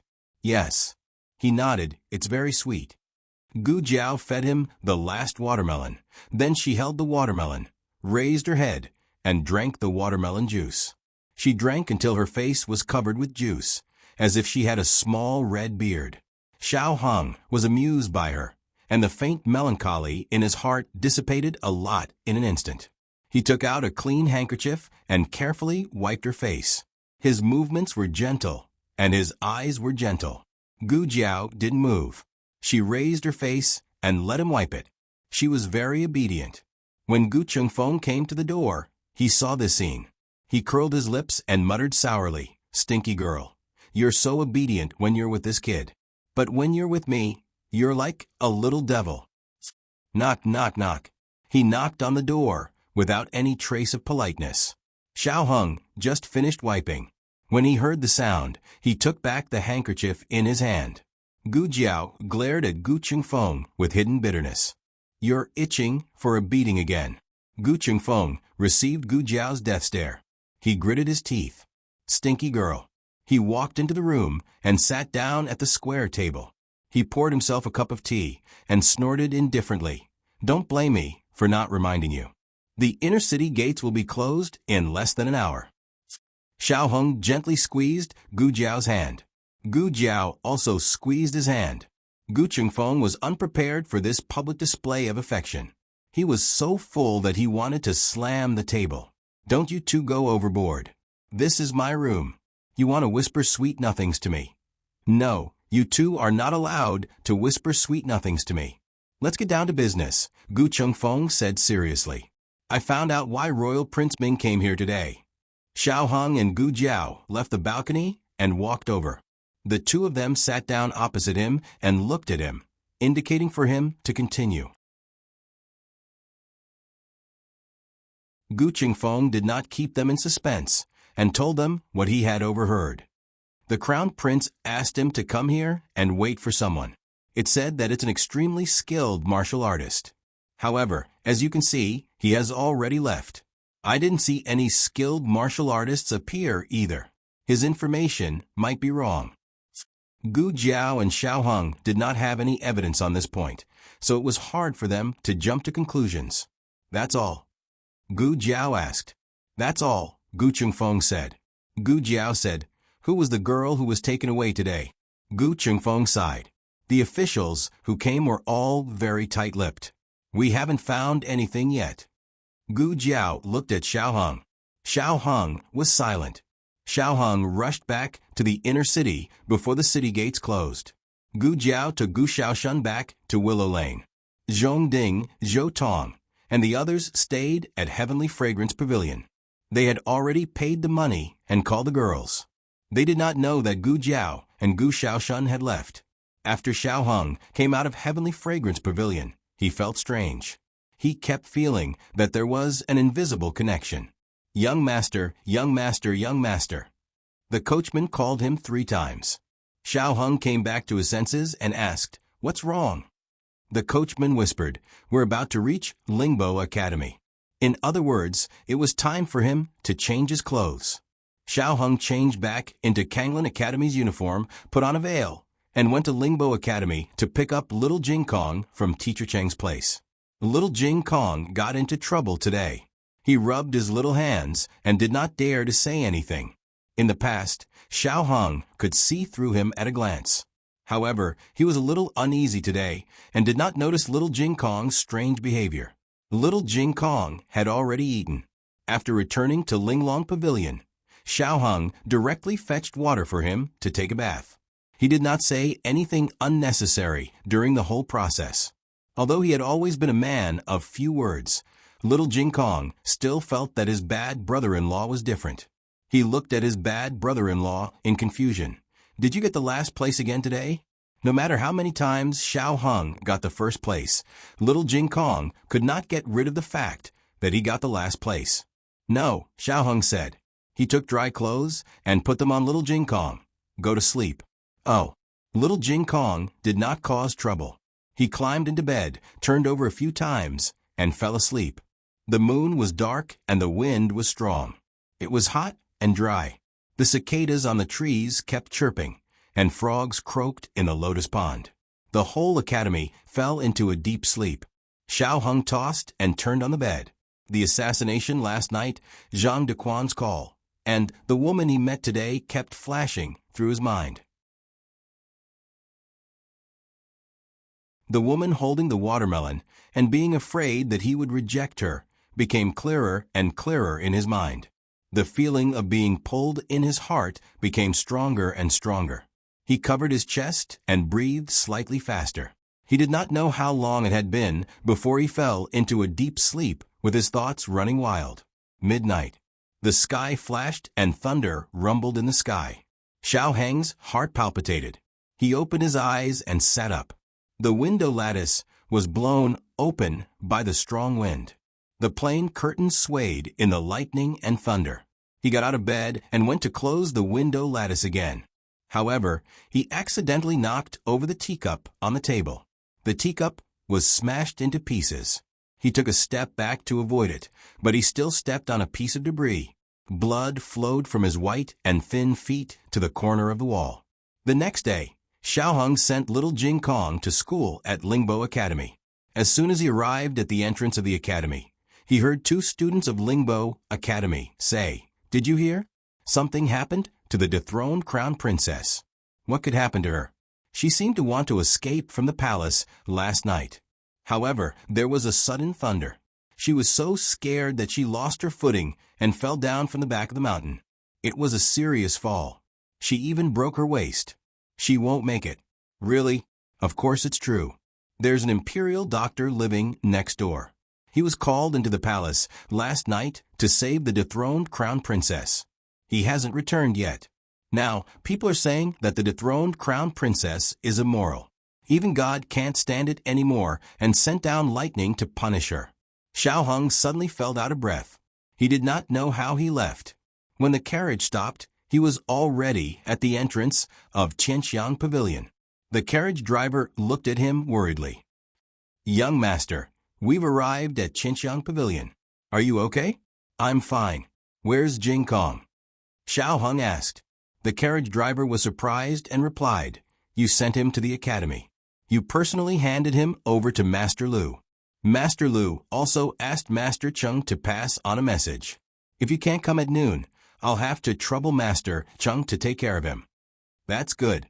Xiaoheng got off the carriage. The carriage driver was confused. Did the young master suffer a blow? His entire being seemed to have lost his soul. But even so, the young master still made arrangements for Jing Kong. Xiaoheng never wore the Kanglan Women's Academy uniform to Qianxiang Pavilion. Today was the first time. Gu Jiao was also there. She had also heard about the crown princess from Mu Chuan. She came to Qianxiang Pavilion to ask Gu Qingfeng about the situation. In fact, with Mu Chuan's status, it was unlikely that he was lying. Gu Qingfeng closed the door and the two of them sat down. He himself also came to the table and sat down. He said solemnly, "I have two things here. First, it is true that the deposed crown princess is seriously injured and her life and death are uncertain. The people in the Imperial Preceptor's Hall were also alerted. The Imperial Preceptor entered the palace that night and is still trying to save her this morning." "How did she get injured?" Gu Jiao asked. "It said that she lost her footing and fell down a hill," Gu Qingfeng said. "Second." Gu Qingfeng paused and then said, "The woman who was taken away by the commandant yesterday is the deposed crown princess." Xiaoheng's fingers clenched tightly. Imperial Palace, Zhaoyang Hall. This palace, which had been abandoned for many years, had lost its former splendor and became deserted. However, since the middle of the night last night, it was once again crowded with people. More than 10 imperial physicians and more than 20 medical attendants were summoned to Zhaoyang Hall one after another. The imperial guards surrounded Zhaoyang Hall. Wang Su of the Rear Guard Commandery also led his capable soldiers to guard outside Jiayang Hall. The monarch stood in the corridor and watched as basins of bloody water were brought out. His expression was extremely ugly. Zhang Dequan invited the imperial preceptor over. The imperial preceptor entered the room to check Shang Wanyan's injuries. After coming out, he shook his head slightly. The king's veins were bulging as he said, "Is she faking it again? I knew it. What else can she do besides pretending?" The imperial preceptor did not speak. The monarch said coldly, "Why don't you say it?" The imperial preceptor met the monarch's sharp gaze. "I'm afraid it can't be, as your majesty wishes. She's really injured, seriously injured." If the imperial preceptor said it was serious, then it was not a serious problem. It was something that couldn't be saved. The monarch clenched his fists. Imperial preceptor, healer. The imperial preceptor said, "I can't do it." The monarch shouted, "You are the imperial preceptor. You are the most skilled doctor in the great Yen country." The imperial preceptor calmly said, "I don't have the medicine she needs. Even if I do, the hope of curing her is very slim." The monarch said in a deep voice, "Where is the medicine?" "It's not there, it's a person." The imperial preceptor said, "Qinqiang Academy, Shaolulang. Digression, give me a monthly ticket, bless the crown princess." The latest chapter of this book is not finished yet. For more wonderful content, please scan the QR code below to download the app. Novels are updated faster. Millions of novels are free to read. Novels with connotations that can't be found on the internet are all available here. https://www.zhbqg.com/89642_8964282/10702803. HTML Genius remembers this site's address in a second. www.zhbqg.com Biku Pavilion Mobile Version Reading Website. zhbqg.com.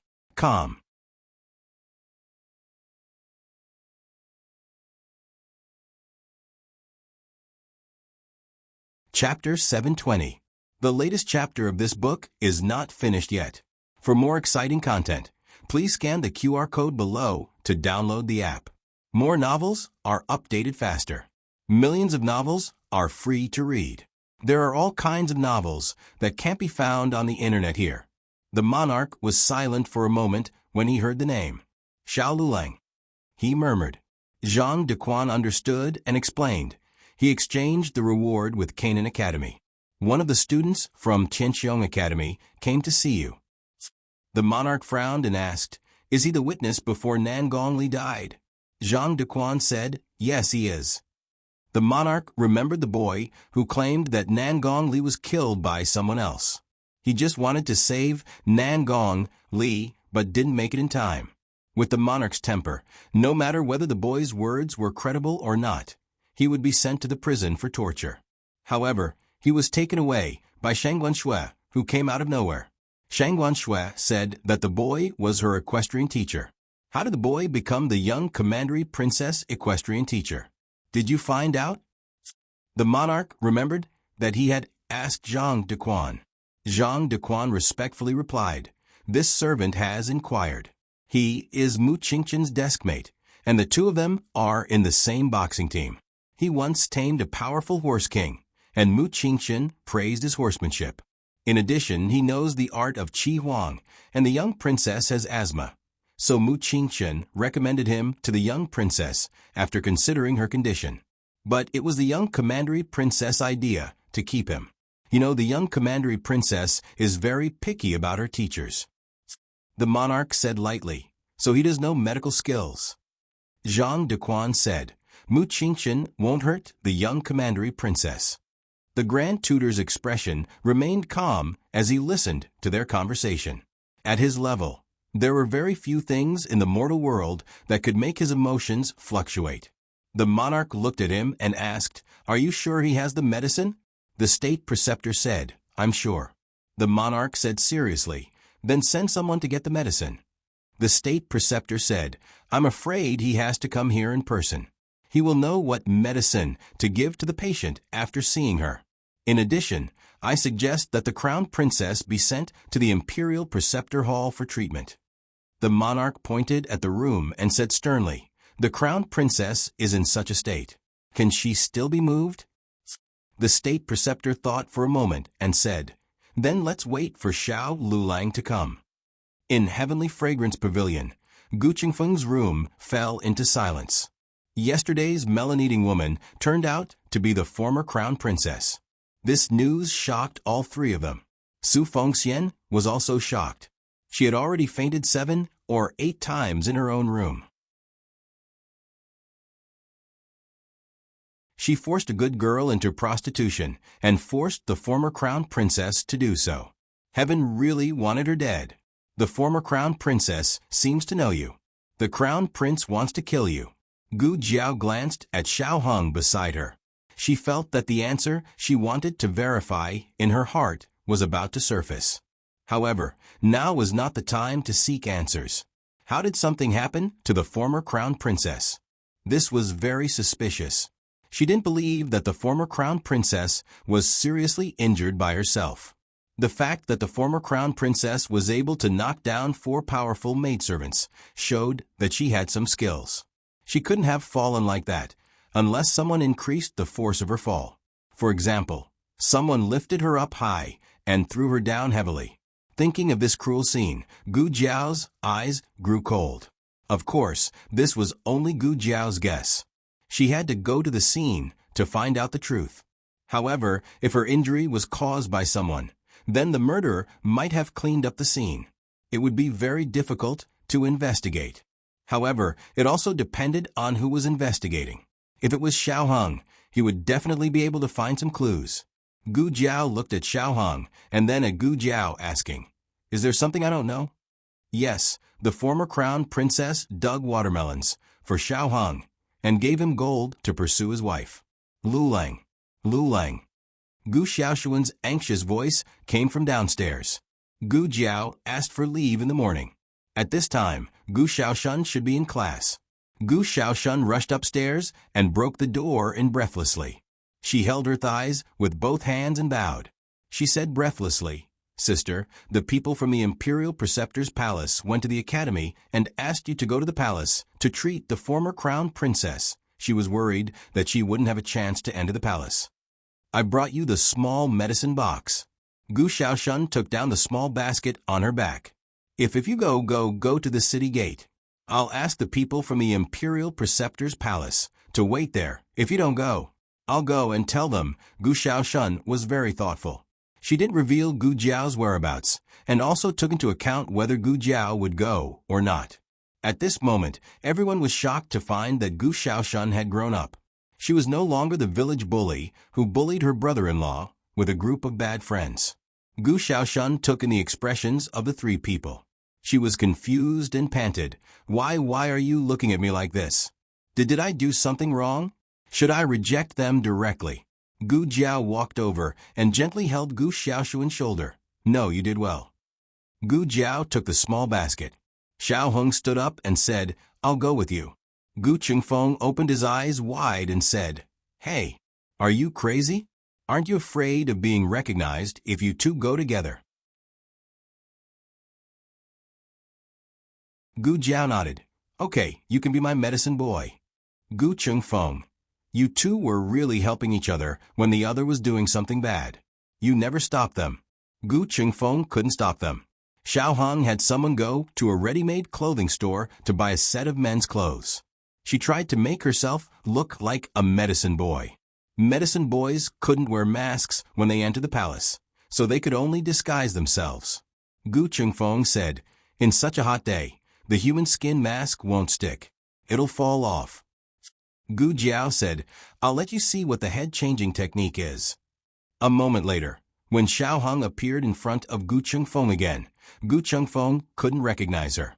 Most of Xiao Hong's beauty was hidden. She looked like an ordinary face. Even the most iconic pair of phoenix eyes were covered by Gu Jiao. "You have this ability?" Gu Qingfeng was stunned. He wanted to learn.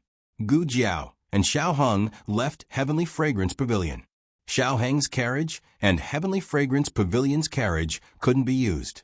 The two of them went to a nearby carriage shop to hire a carriage. Although the street where Heavenly Fragrance Pavilion was located was very lively, it was actually very remote. After all, it was a special business. The further it was from the central district, the better. They needed to pass through a ridge of fields and walk through a small forest path to reach the official road in the outer district. In the carriage, Gu Jiao held Xiao Heng's cold hand and silently comforted her. When the carriage was halfway through the forest path, Gu Jiao's ears suddenly twitched. She stood up with a swoosh, reached out a hand, and grabbed the coachman of the carriage company.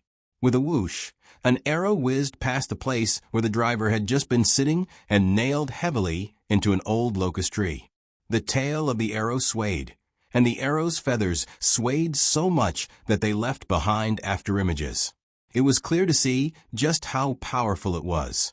Gu Jiao wanted to rush over, but a row of spear traps suddenly appeared in front of her. The horse was frightened, but it was too late to slow down. Gu Jiao grabbed the reins and forcefully changed the direction of the horse. The sudden sharp turn caused the carriage to deviate. The horse stopped and the carriage flipped to the ground. The moment they fell to the ground, Xiao Heng used his hands to protect Gu Jiao's waist and head. Gu Jiao also reached out to support his head. The two of them didn't care about each other, but they protected each other. The carriage driver's eyes rolled back and he fainted. The carriage fell behind a large tree.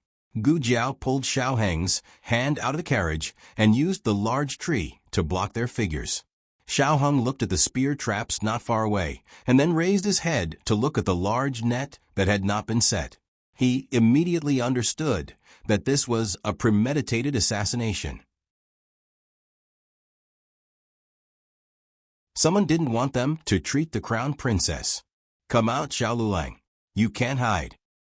A man's indifferent voice came from the other end of the small path.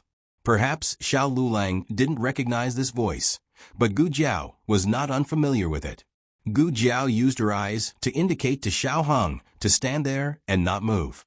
She calmly walked out from behind the large tree and looked at Han Shizi, who was riding a tall horse and holding a red-tasseled spear. She indifferently said, "So it's you."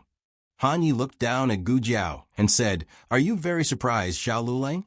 "No, you're not the real Xiao Lulang. That beauty from the Azure Water Women's Academy is." "Just who are you?" Gu Jiao said, "Who am I? Why don't you go to the underworld and ask Nan Gongli?" Xiao Heng secretly observed Han Yi. He was stalling for time. The crowned princess was about to die. Han Yi mockingly said, "Such a big tone. You don't really think that killing a crippled Nan Gongli makes you so capable, do you?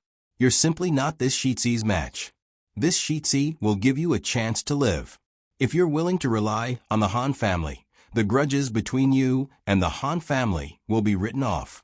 If you're stubborn, then this Shizi will have no choice but to take care of the Han family's trusted aide here," Gu Jiao said without hesitation. "All right, I promise you. From now on, I'll be your Han family's advisor." As she spoke, she walked in front of the horse and reached out her hand to Han Yi. "Shizi Han, I'm looking forward to working with you." Han Yi choked. What the F***CK Han Yi was simply dumbfounded. He couldn't even comprehend his emotions. He raised his arm in a daze and shook Gu Jiao's hand. Gu Jiao smiled. Alarm bells rang in Han Yi's heart. He wanted to dodge, but Gu Jiao had already grabbed his hand and pulled him down from the horse. He was caught off guard and fell to the ground. Gu Jiao raised her foot and fiercely stomped on his chest. The latest chapter of this book is not finished yet. For more exciting content, please scan the QR code below to download the app. Novels are updated at a faster rate. Millions of novels are free to read. Novels with content that can't be found online are all available here. https://www.zhbqg.com/89642_896428226/10702316. HTML Genius memorized this website's address in 1 second. www.zhbqg.com Biku Go mobile reading website. zhbqg.com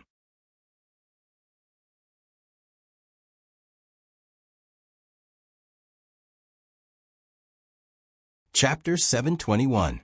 The latest chapter of this book is not finished yet. For more exciting content, please scan the QR code below to download the app. Novels are updated faster. Millions of novels are free to read. Novels that can't be found on the internet are all available here. Gu Jiao didn't underestimate her enemy. She used almost all her strength to kick him. Han Yi grew up in the military camp and had been to many battlefields, but he had never seen such a decisive and ruthless person. That murderous aura made him, the Han family's legitimate son, shudder. However, Han Yi was not an ordinary master. He quickly reacted. He grabbed the spear in his hand and held it tightly with both hands, blocking Gu Jiao's foot. With a crack, his left arm was dislocated. Unexpectedly, such great strength. Even if he didn't have time to use enough internal force, this boy was definitely the first person who could dislocate his arm on the spot.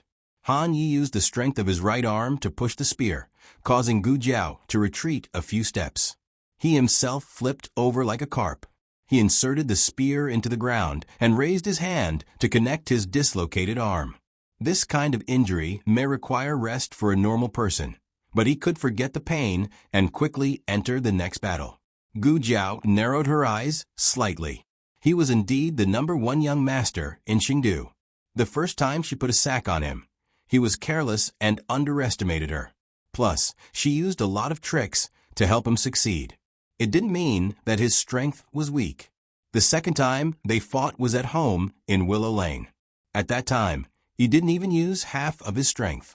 Halfway through, the Black Wind King appeared and the two sides stopped fighting. Today was the day that they would truly fight one-on-one. Han Yi was much stronger than any of the men of sacrifice and the genie guards she met in the Yen Kingdom.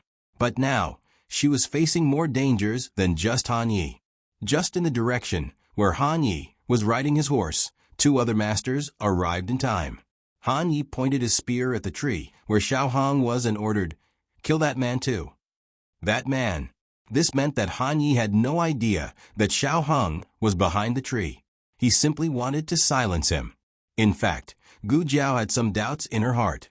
The Han family had just met with an accident, and before the second Master Han's bones were cold, Han Yi had assassinated the doctor that the monarch had found for the former crown princess.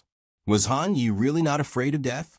Or was it that Han Yi had absolute confidence that he could silence them without leaving any traces behind? Han Yi was not Han Che. He would not ignore the consequences. He was meticulous and powerful. Gu Jiao believed that he had the confidence to kill her. But more than that, Gu Jiao guessed that Han Yi had no way out. Or rather, the crown prince had no way out. The former crown princess's injury was strange. They couldn't let the crown princess wake up. Was it because once the crown princess woke up, they would be able to identify the murderer? If that was the case, then Han Ye's actions today could be justified. Two experts rushed towards Xiao Hong. Gu Jiao threw out 2 blackfire pearls. "Dodge!" Han Yi shouted. The experts dodged perfectly. It seemed that Han Yi had come prepared. He was very clear about her methods. One Han Yi was already very difficult to deal with. Now there were 2 more. She was a bit overwhelmed. The 2 experts continued to rush towards Xiao Hong. Gu Jiao went forward to block them. Han Yi stabbed with his spear. Gu Jiao tapped the ground with the tip of her foot. She took a few steps on the tree, turned in the air, and somersaulted. She landed on one knee on the other side of Han Yi. She shot out 2 Tang Hua needles from her fingertips. The 2 experts thought that they were blackfire pearls and hurriedly dodged again. Gu Jiao came in front of Xiao Hong. She took down the small basket and handed it to Xiao Hong. Her eyes were like torches as she looked around. "You go first. Bring the medicine box to the state preceptor." "Can he open it?" Xiao Hong asked. Xiao Hong knew a little about the secret of the medicine box. For example, other than Gu Jiao, ordinary people couldn't open it. Gu Jiao said, "If you can't open it, you can try. Didn't you knock it open once?" That was a long time ago. When they were still in the countryside of Zhao country, Gu Jiao was whipped by Marquis Gu. He went to apply medicine for Gu Jiao and accidentally knocked over the medicine box. It was at that time that he found that the medicine box was very portable. He didn't mention it to Gu Jiao. He just mentioned it not long ago. "Did you not close the lid properly?" Xiao Hung asked. "I closed it properly." Gu Jiao said, "If you can't open it, you can kick it with your feet." Xiao Hung, the medicine box. Xiao Hung had disguised himself. Naturally, Han Yi didn't recognize him. But how could he leave him alive? Han Yi sneered, "He can't leave. You should give up." Gu Jiao pressed down on the dagger at her waist.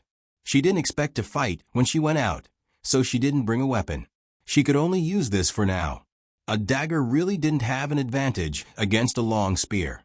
Just as this thought flashed through her mind, there was the sound of something breaking through the air from the forest behind her. Catch! Gu Jiao grabbed it with her hand. A long spear fell into her hand. Gu Chengfeng used his qin gong to descend from the sky. Without waiting for him to land, Gu Jiao promptly said to him, "Take him away." Gu Chengfeng nodded solemnly. He turned around and grabbed Xiao Hang's arm. Taking Xiao Hung with him, he jumped over the heads of the two masters. One of the masters flew up and wanted to grab Gu Jiao, but he was shot down by Gu Jiao. Gu Chengfeng wanted to be the one who stayed, but he knew that this was the most suitable arrangement. Chase.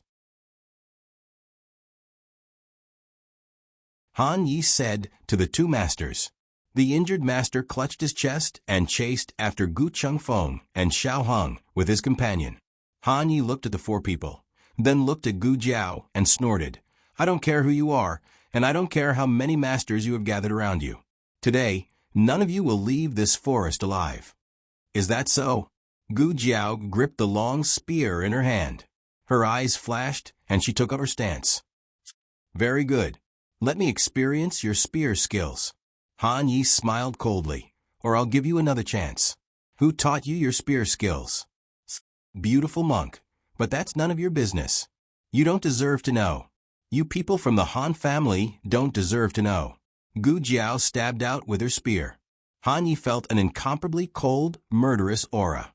This clearly wasn't a regular spear, but why did it emit a boundless spear intent in this brat's hand?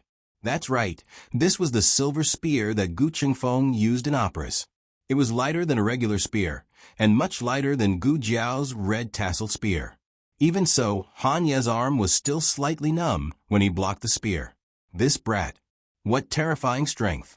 I must kill him today, or else he will become a great threat to the Han family in the future.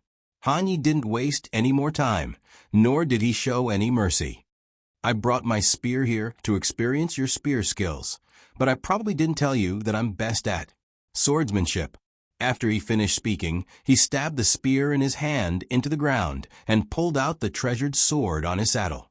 The light of the sword flashed past Gu Jiao's eyes. In a flash, the assassination attempt on Xiao Hung flashed through Gu Jiao's mind. At that time, the assassin used a long sword. A guess appeared in her mind. That night, the person was you. Second Master Han was just a scapegoat. The real murderer was Han Yi. Han Yi was stunned for a moment before he realized that Gu Jiao was probably referring to the assassination attempt on Xiao Lulang in the middle of the night 2 days ago. Han Yi didn't deny it, only saying, "You and Xiao Lulang are indeed related. That's all the more reason to kill you." He couldn't let the crown princess get such a powerful master. The two sides started to compete again. Rumors liked to exaggerate. If a person only had 1% of strength, they would often be praised as 90%. However, Han Yi was different. He had 10% of strength, but the world only knew 30% of it. Gu Jiao had only recovered 40% of her strength from her previous life, so she wasn't Han Ye's opponent. Gu Jiao's body was gradually covered with wounds. She used her spear to support her gradually weakened body, and raised her hand to wipe the blood from the corner of her mouth. The number one master of the younger generation in Chengdu was indeed worthy of her reputation. Han Yi looked at Gu Jiao proudly. "What other skills do you have? Show me all of them. I have a lot of skills. I'm just afraid that you won't be able to live until the end." Shameless boasting. Die. Han Yi swung his sword at Gu Jiao to stab her. Gu Jiao's spear touched the ground, and she jumped up. Her toes hooked on a tree branch above her head, and she used the momentum to fly above Han Ye's head. Then, like a dragon soaring into the sea, she chopped down with her spear. Han Yi cut her spear in half with one move. Her body continued to fall, and Han Ye's sword went straight for her heart. She didn't dodge. In a situation where there was a great disparity in strength, she could only hurt herself to kill the enemy. Her previous attack was all a feint. She actually wanted to use her body to catch Han Ye's sword. When the sword entered his body, the distance between them shortened, and the dagger hidden in her left hand could cut his throat. Han Yi realized what Gu Jiao wanted to do, and his eyebrows jumped. Madman. This youth from Zhao country was a madman. In order to kill him, he didn't even want his own life. Gu Jiao only had this one chance, but Han Yi didn't. His realm was higher than Gu Jiao's, so he didn't need to take this risk. He planned to stop. Gu Jiao reached out her hand, wanting to grab his sword with her bare hands. This boy wanted to cut off his hand. Han Ye's heart flashed with a chill. This boy's tenacity was really amazing. He had seen ruthless people, but he had never seen someone this ruthless. His sword could cut iron like mud. He dared to guarantee that all 4 of his fingers would be cut off. Just as Gu Jiao was about to die together with Han Yi, a strong sword energy came from the forest, fiercely shaking Han Ye's sword away from Gu Jiao's hand. Gu Jiao grabbed empty air. She fell down, but she didn't fall on Han Ye's body, and she didn't fall on the messy grass. She fell into a familiar embrace. Oh! She raised her eyes and dazedly looked at the young handsome face that suddenly appeared in front of her. The little Hogue on the top of her head stood up. He carried her in a princess carry and lightly landed on the ground, gently placing her under a large tree. He took off his cloak and placed it on the ground, letting her sit on his cloak. His cloak was clean and carried a refreshing fragrance. On the other hand, she had already been covered in dust from the fight. Her little face was dirty, and she looked like a stray cat. She looked at him with a confused expression. "And why are you here?" He didn't rush to answer, but raised his hand to pick the grass and fallen leaves from her hair. He looked at her with a gentle gaze and gently rubbed her head, saying, "Wait for me here." After saying this, he acted like a parent worried that his child wouldn't be able to sit still. He took off the brocade pouch from his waist and handed it to Gu Jiao. "There's food inside." Gu Jiao, Han Yi was badly shaken by the sword aura just now. Half of his arm was numb, and it took him a while to regain his senses. He looked warily at the young man who appeared out of nowhere, his gaze cold as he said, "Who are you? What sect do you belong to?" The man stood up and turned to look at Han Yi. The gentleness and doting in his eyes disappeared, and in its place was a murderous aura. He stood with his sword and said word by word in the language of the Yen Kingdom, Underground Martial Arts Arena, Gu Chongqing. The latest chapter of this book is not finished yet. For more exciting content, please scan the QR code below to download the app. Novels are updated at a faster rate. Millions of novels are free to read. Novels with connotations that can't be found online are all available here. https://www.zhbqg.com/89642_8964286/1070084333. HTML Genius memorized this website's address in 1 second. www.zhbqg.com Bikuga mobile reading website. zhbqg.com.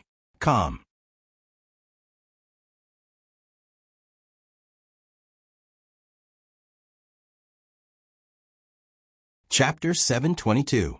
The latest chapter of this book is not finished yet. For more exciting content, please scan the QR code below to download the app. Novels are updated faster. Millions of novels are free to read. Novels with content that cannot be found online are available here.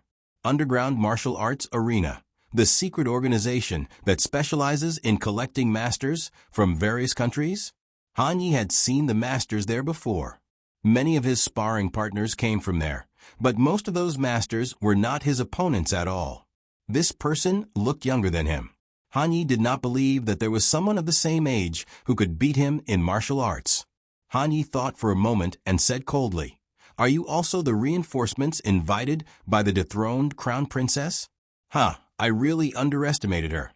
In these years of imprisonment in the imperial mausoleum, she really did have a lot of secret plans. Were you also the one who assassinated the brocade guard in the crown prince's residence? Assassinate the brocade guard in the crown prince's residence? Gu Chongqing glanced behind him, and a trace of danger flashed in his eyes. Gu Jiao blinked and pointed at her fingers. "If I don't admit it, it's not me." Gu Chongqing had been in the Yen Kingdom for a long time and could speak Yen Kingdom's language fluently.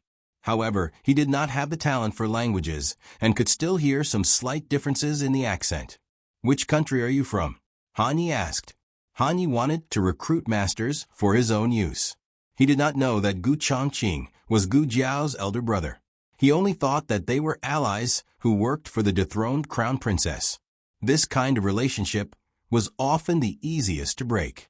Gu Chongqing was too lazy to talk nonsense with him. He hurt his sister like this. He wanted to cut him back sword by sword and knife by knife. Gu Chongqing did what he thought. Where Gu Jiao was hurt, Gu Chongqing made Han Yi suffer 3 times the injury. After dozens of moves, each of his moves saw blood. Han Yi was being suppressed very badly. He was being beaten up by Gu Chongqing. Gu Jiao opened Gu Chongqing's silk pouch. There was a packet of dried meat, Gu Jiao's favorite, a small packet of crab cakes, Gu Jiao's favorite, and a small box of dried plums, Gu Jiao's favorite. Gu Jiao took out the dried meat and ate it while watching the duel. She could clearly see that Gu Chongqing's martial arts had greatly improved compared to when he was in Zhao country. It seemed that he had been dueling a lot in the underground martial arts arena these days. There was no such thing as a free lunch in this world. All the rewards must have been obtained after going through untold hardships and difficulties. "You're not qualified to bully my sister," Gu Chongqing said coldly and kicked Han Yi in the chest, sending him flying. Han Yi didn't understand the words spoken in the language of the state of Zhao. He only felt that this person's martial arts were unbelievably strong. Ever since he was young, he had never met a worthy opponent among his peers. The young man in front of him was the first. As if reading Han Ye's thoughts, Gu Chongqing said coldly, "You're wrong. You're the second. If it wasn't for my sister's strength being suppressed by the protective talisman, you little brat would have been a pile of mud." Han Yi wanted to retreat, but Gu Chongqing didn't give him a chance to retreat. He cut his back with a sword. He fell forward and rolled a few times on the ground. He only managed to stabilize himself when he hit a tree stump. His blood flowed all over the ground. Gu Jiao gnawed on a piece of dried meat. Oh, it was good to eat. The difference in strength between Gu Chongqing and Han Yi wasn't so big that Han Yi would be defeated like this. The reason why Han Yi was being beaten was because he had hurt Gu Jiao and touched Gu Chongqing's reverse scale.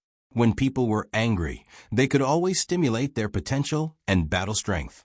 Han Yi was lying on the ground with serious injuries. He tried to grab his sword, but Gu Chongqing flicked it away. Gu Chongqing raised his sword and chopped down at Han Ye's head.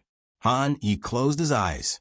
At this critical moment, 3 hidden weapons were shot from the side with a whooshing sound. Gu Jiao's eyebrows twitched. She waved her hand and shot out Tanghua needles. 2 of the hidden weapons were blocked. The other one was blocked by Gu Chongqing's sword. The moment Gu Chongqing blocked the hidden weapon, a man in silver robes used his qinggong to pick up Han Yi from the ground and take him away. Gu Chongqing looked at Gu Jiao under the tree and resisted the urge to chase after them. But it was impossible for him to let Han Yi go so easily. He slashed out a ray of sword energy in the air. The other party didn't expect him to have this move and didn't have time to take Han Yi away. Ah! With a scream, Han Ye's hamstring was cut off by the sword energy. "It's Qi Xian," Gu Jiao said. "Qi Xian of the Tang sect." Gu Chongqing frowned. "That's him." Gu Jiao nodded. Gu Chongqing said, I've heard of this person in the underground martial arts arena.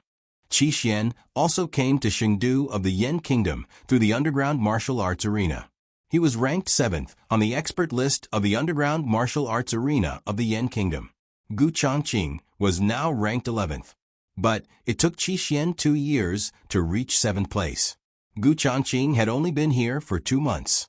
In these 2 months, Gu Chongqing had been fighting almost day and night just to get to Chengdu as soon as possible. Gu Chongqing put away his long sword and came to Gu Jiao. He knelt down on one knee and asked her, Does it hurt? What? Oh, it's hurt. It doesn't hurt. Gu Jiao shook her head lightly.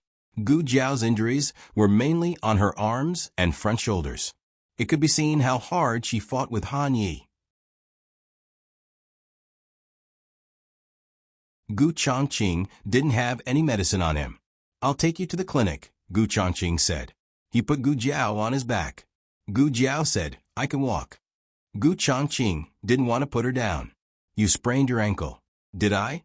Gu Jiao lay on Gu Chongqing's back and silently turned her right foot. The other one, Gu Chongqing said, without looking back. Gu Jiao turned her left foot again. It seemed that she really sprained it. She couldn't turn it anymore.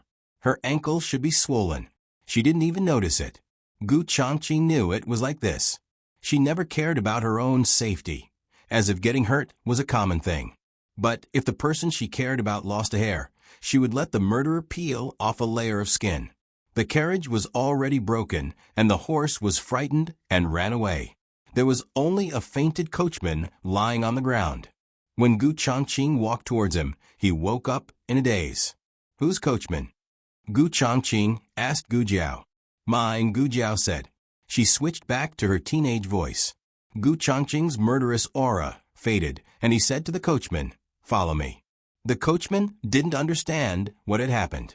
But when he saw the tragic scene of a fight, he shrank his neck and quickly followed Gu Chongqing. The coachman was from the Yan Kingdom. The brother and sister spoke the language of the Zhao Kingdom, so they didn't have to avoid him. Gu Chongqing's figure was tall. Gu Jiao was lying on his back. She was small. The little hog on top of her head swayed in the breeze. Gu Chongqing looked at the shadow on the ground and couldn't help laughing.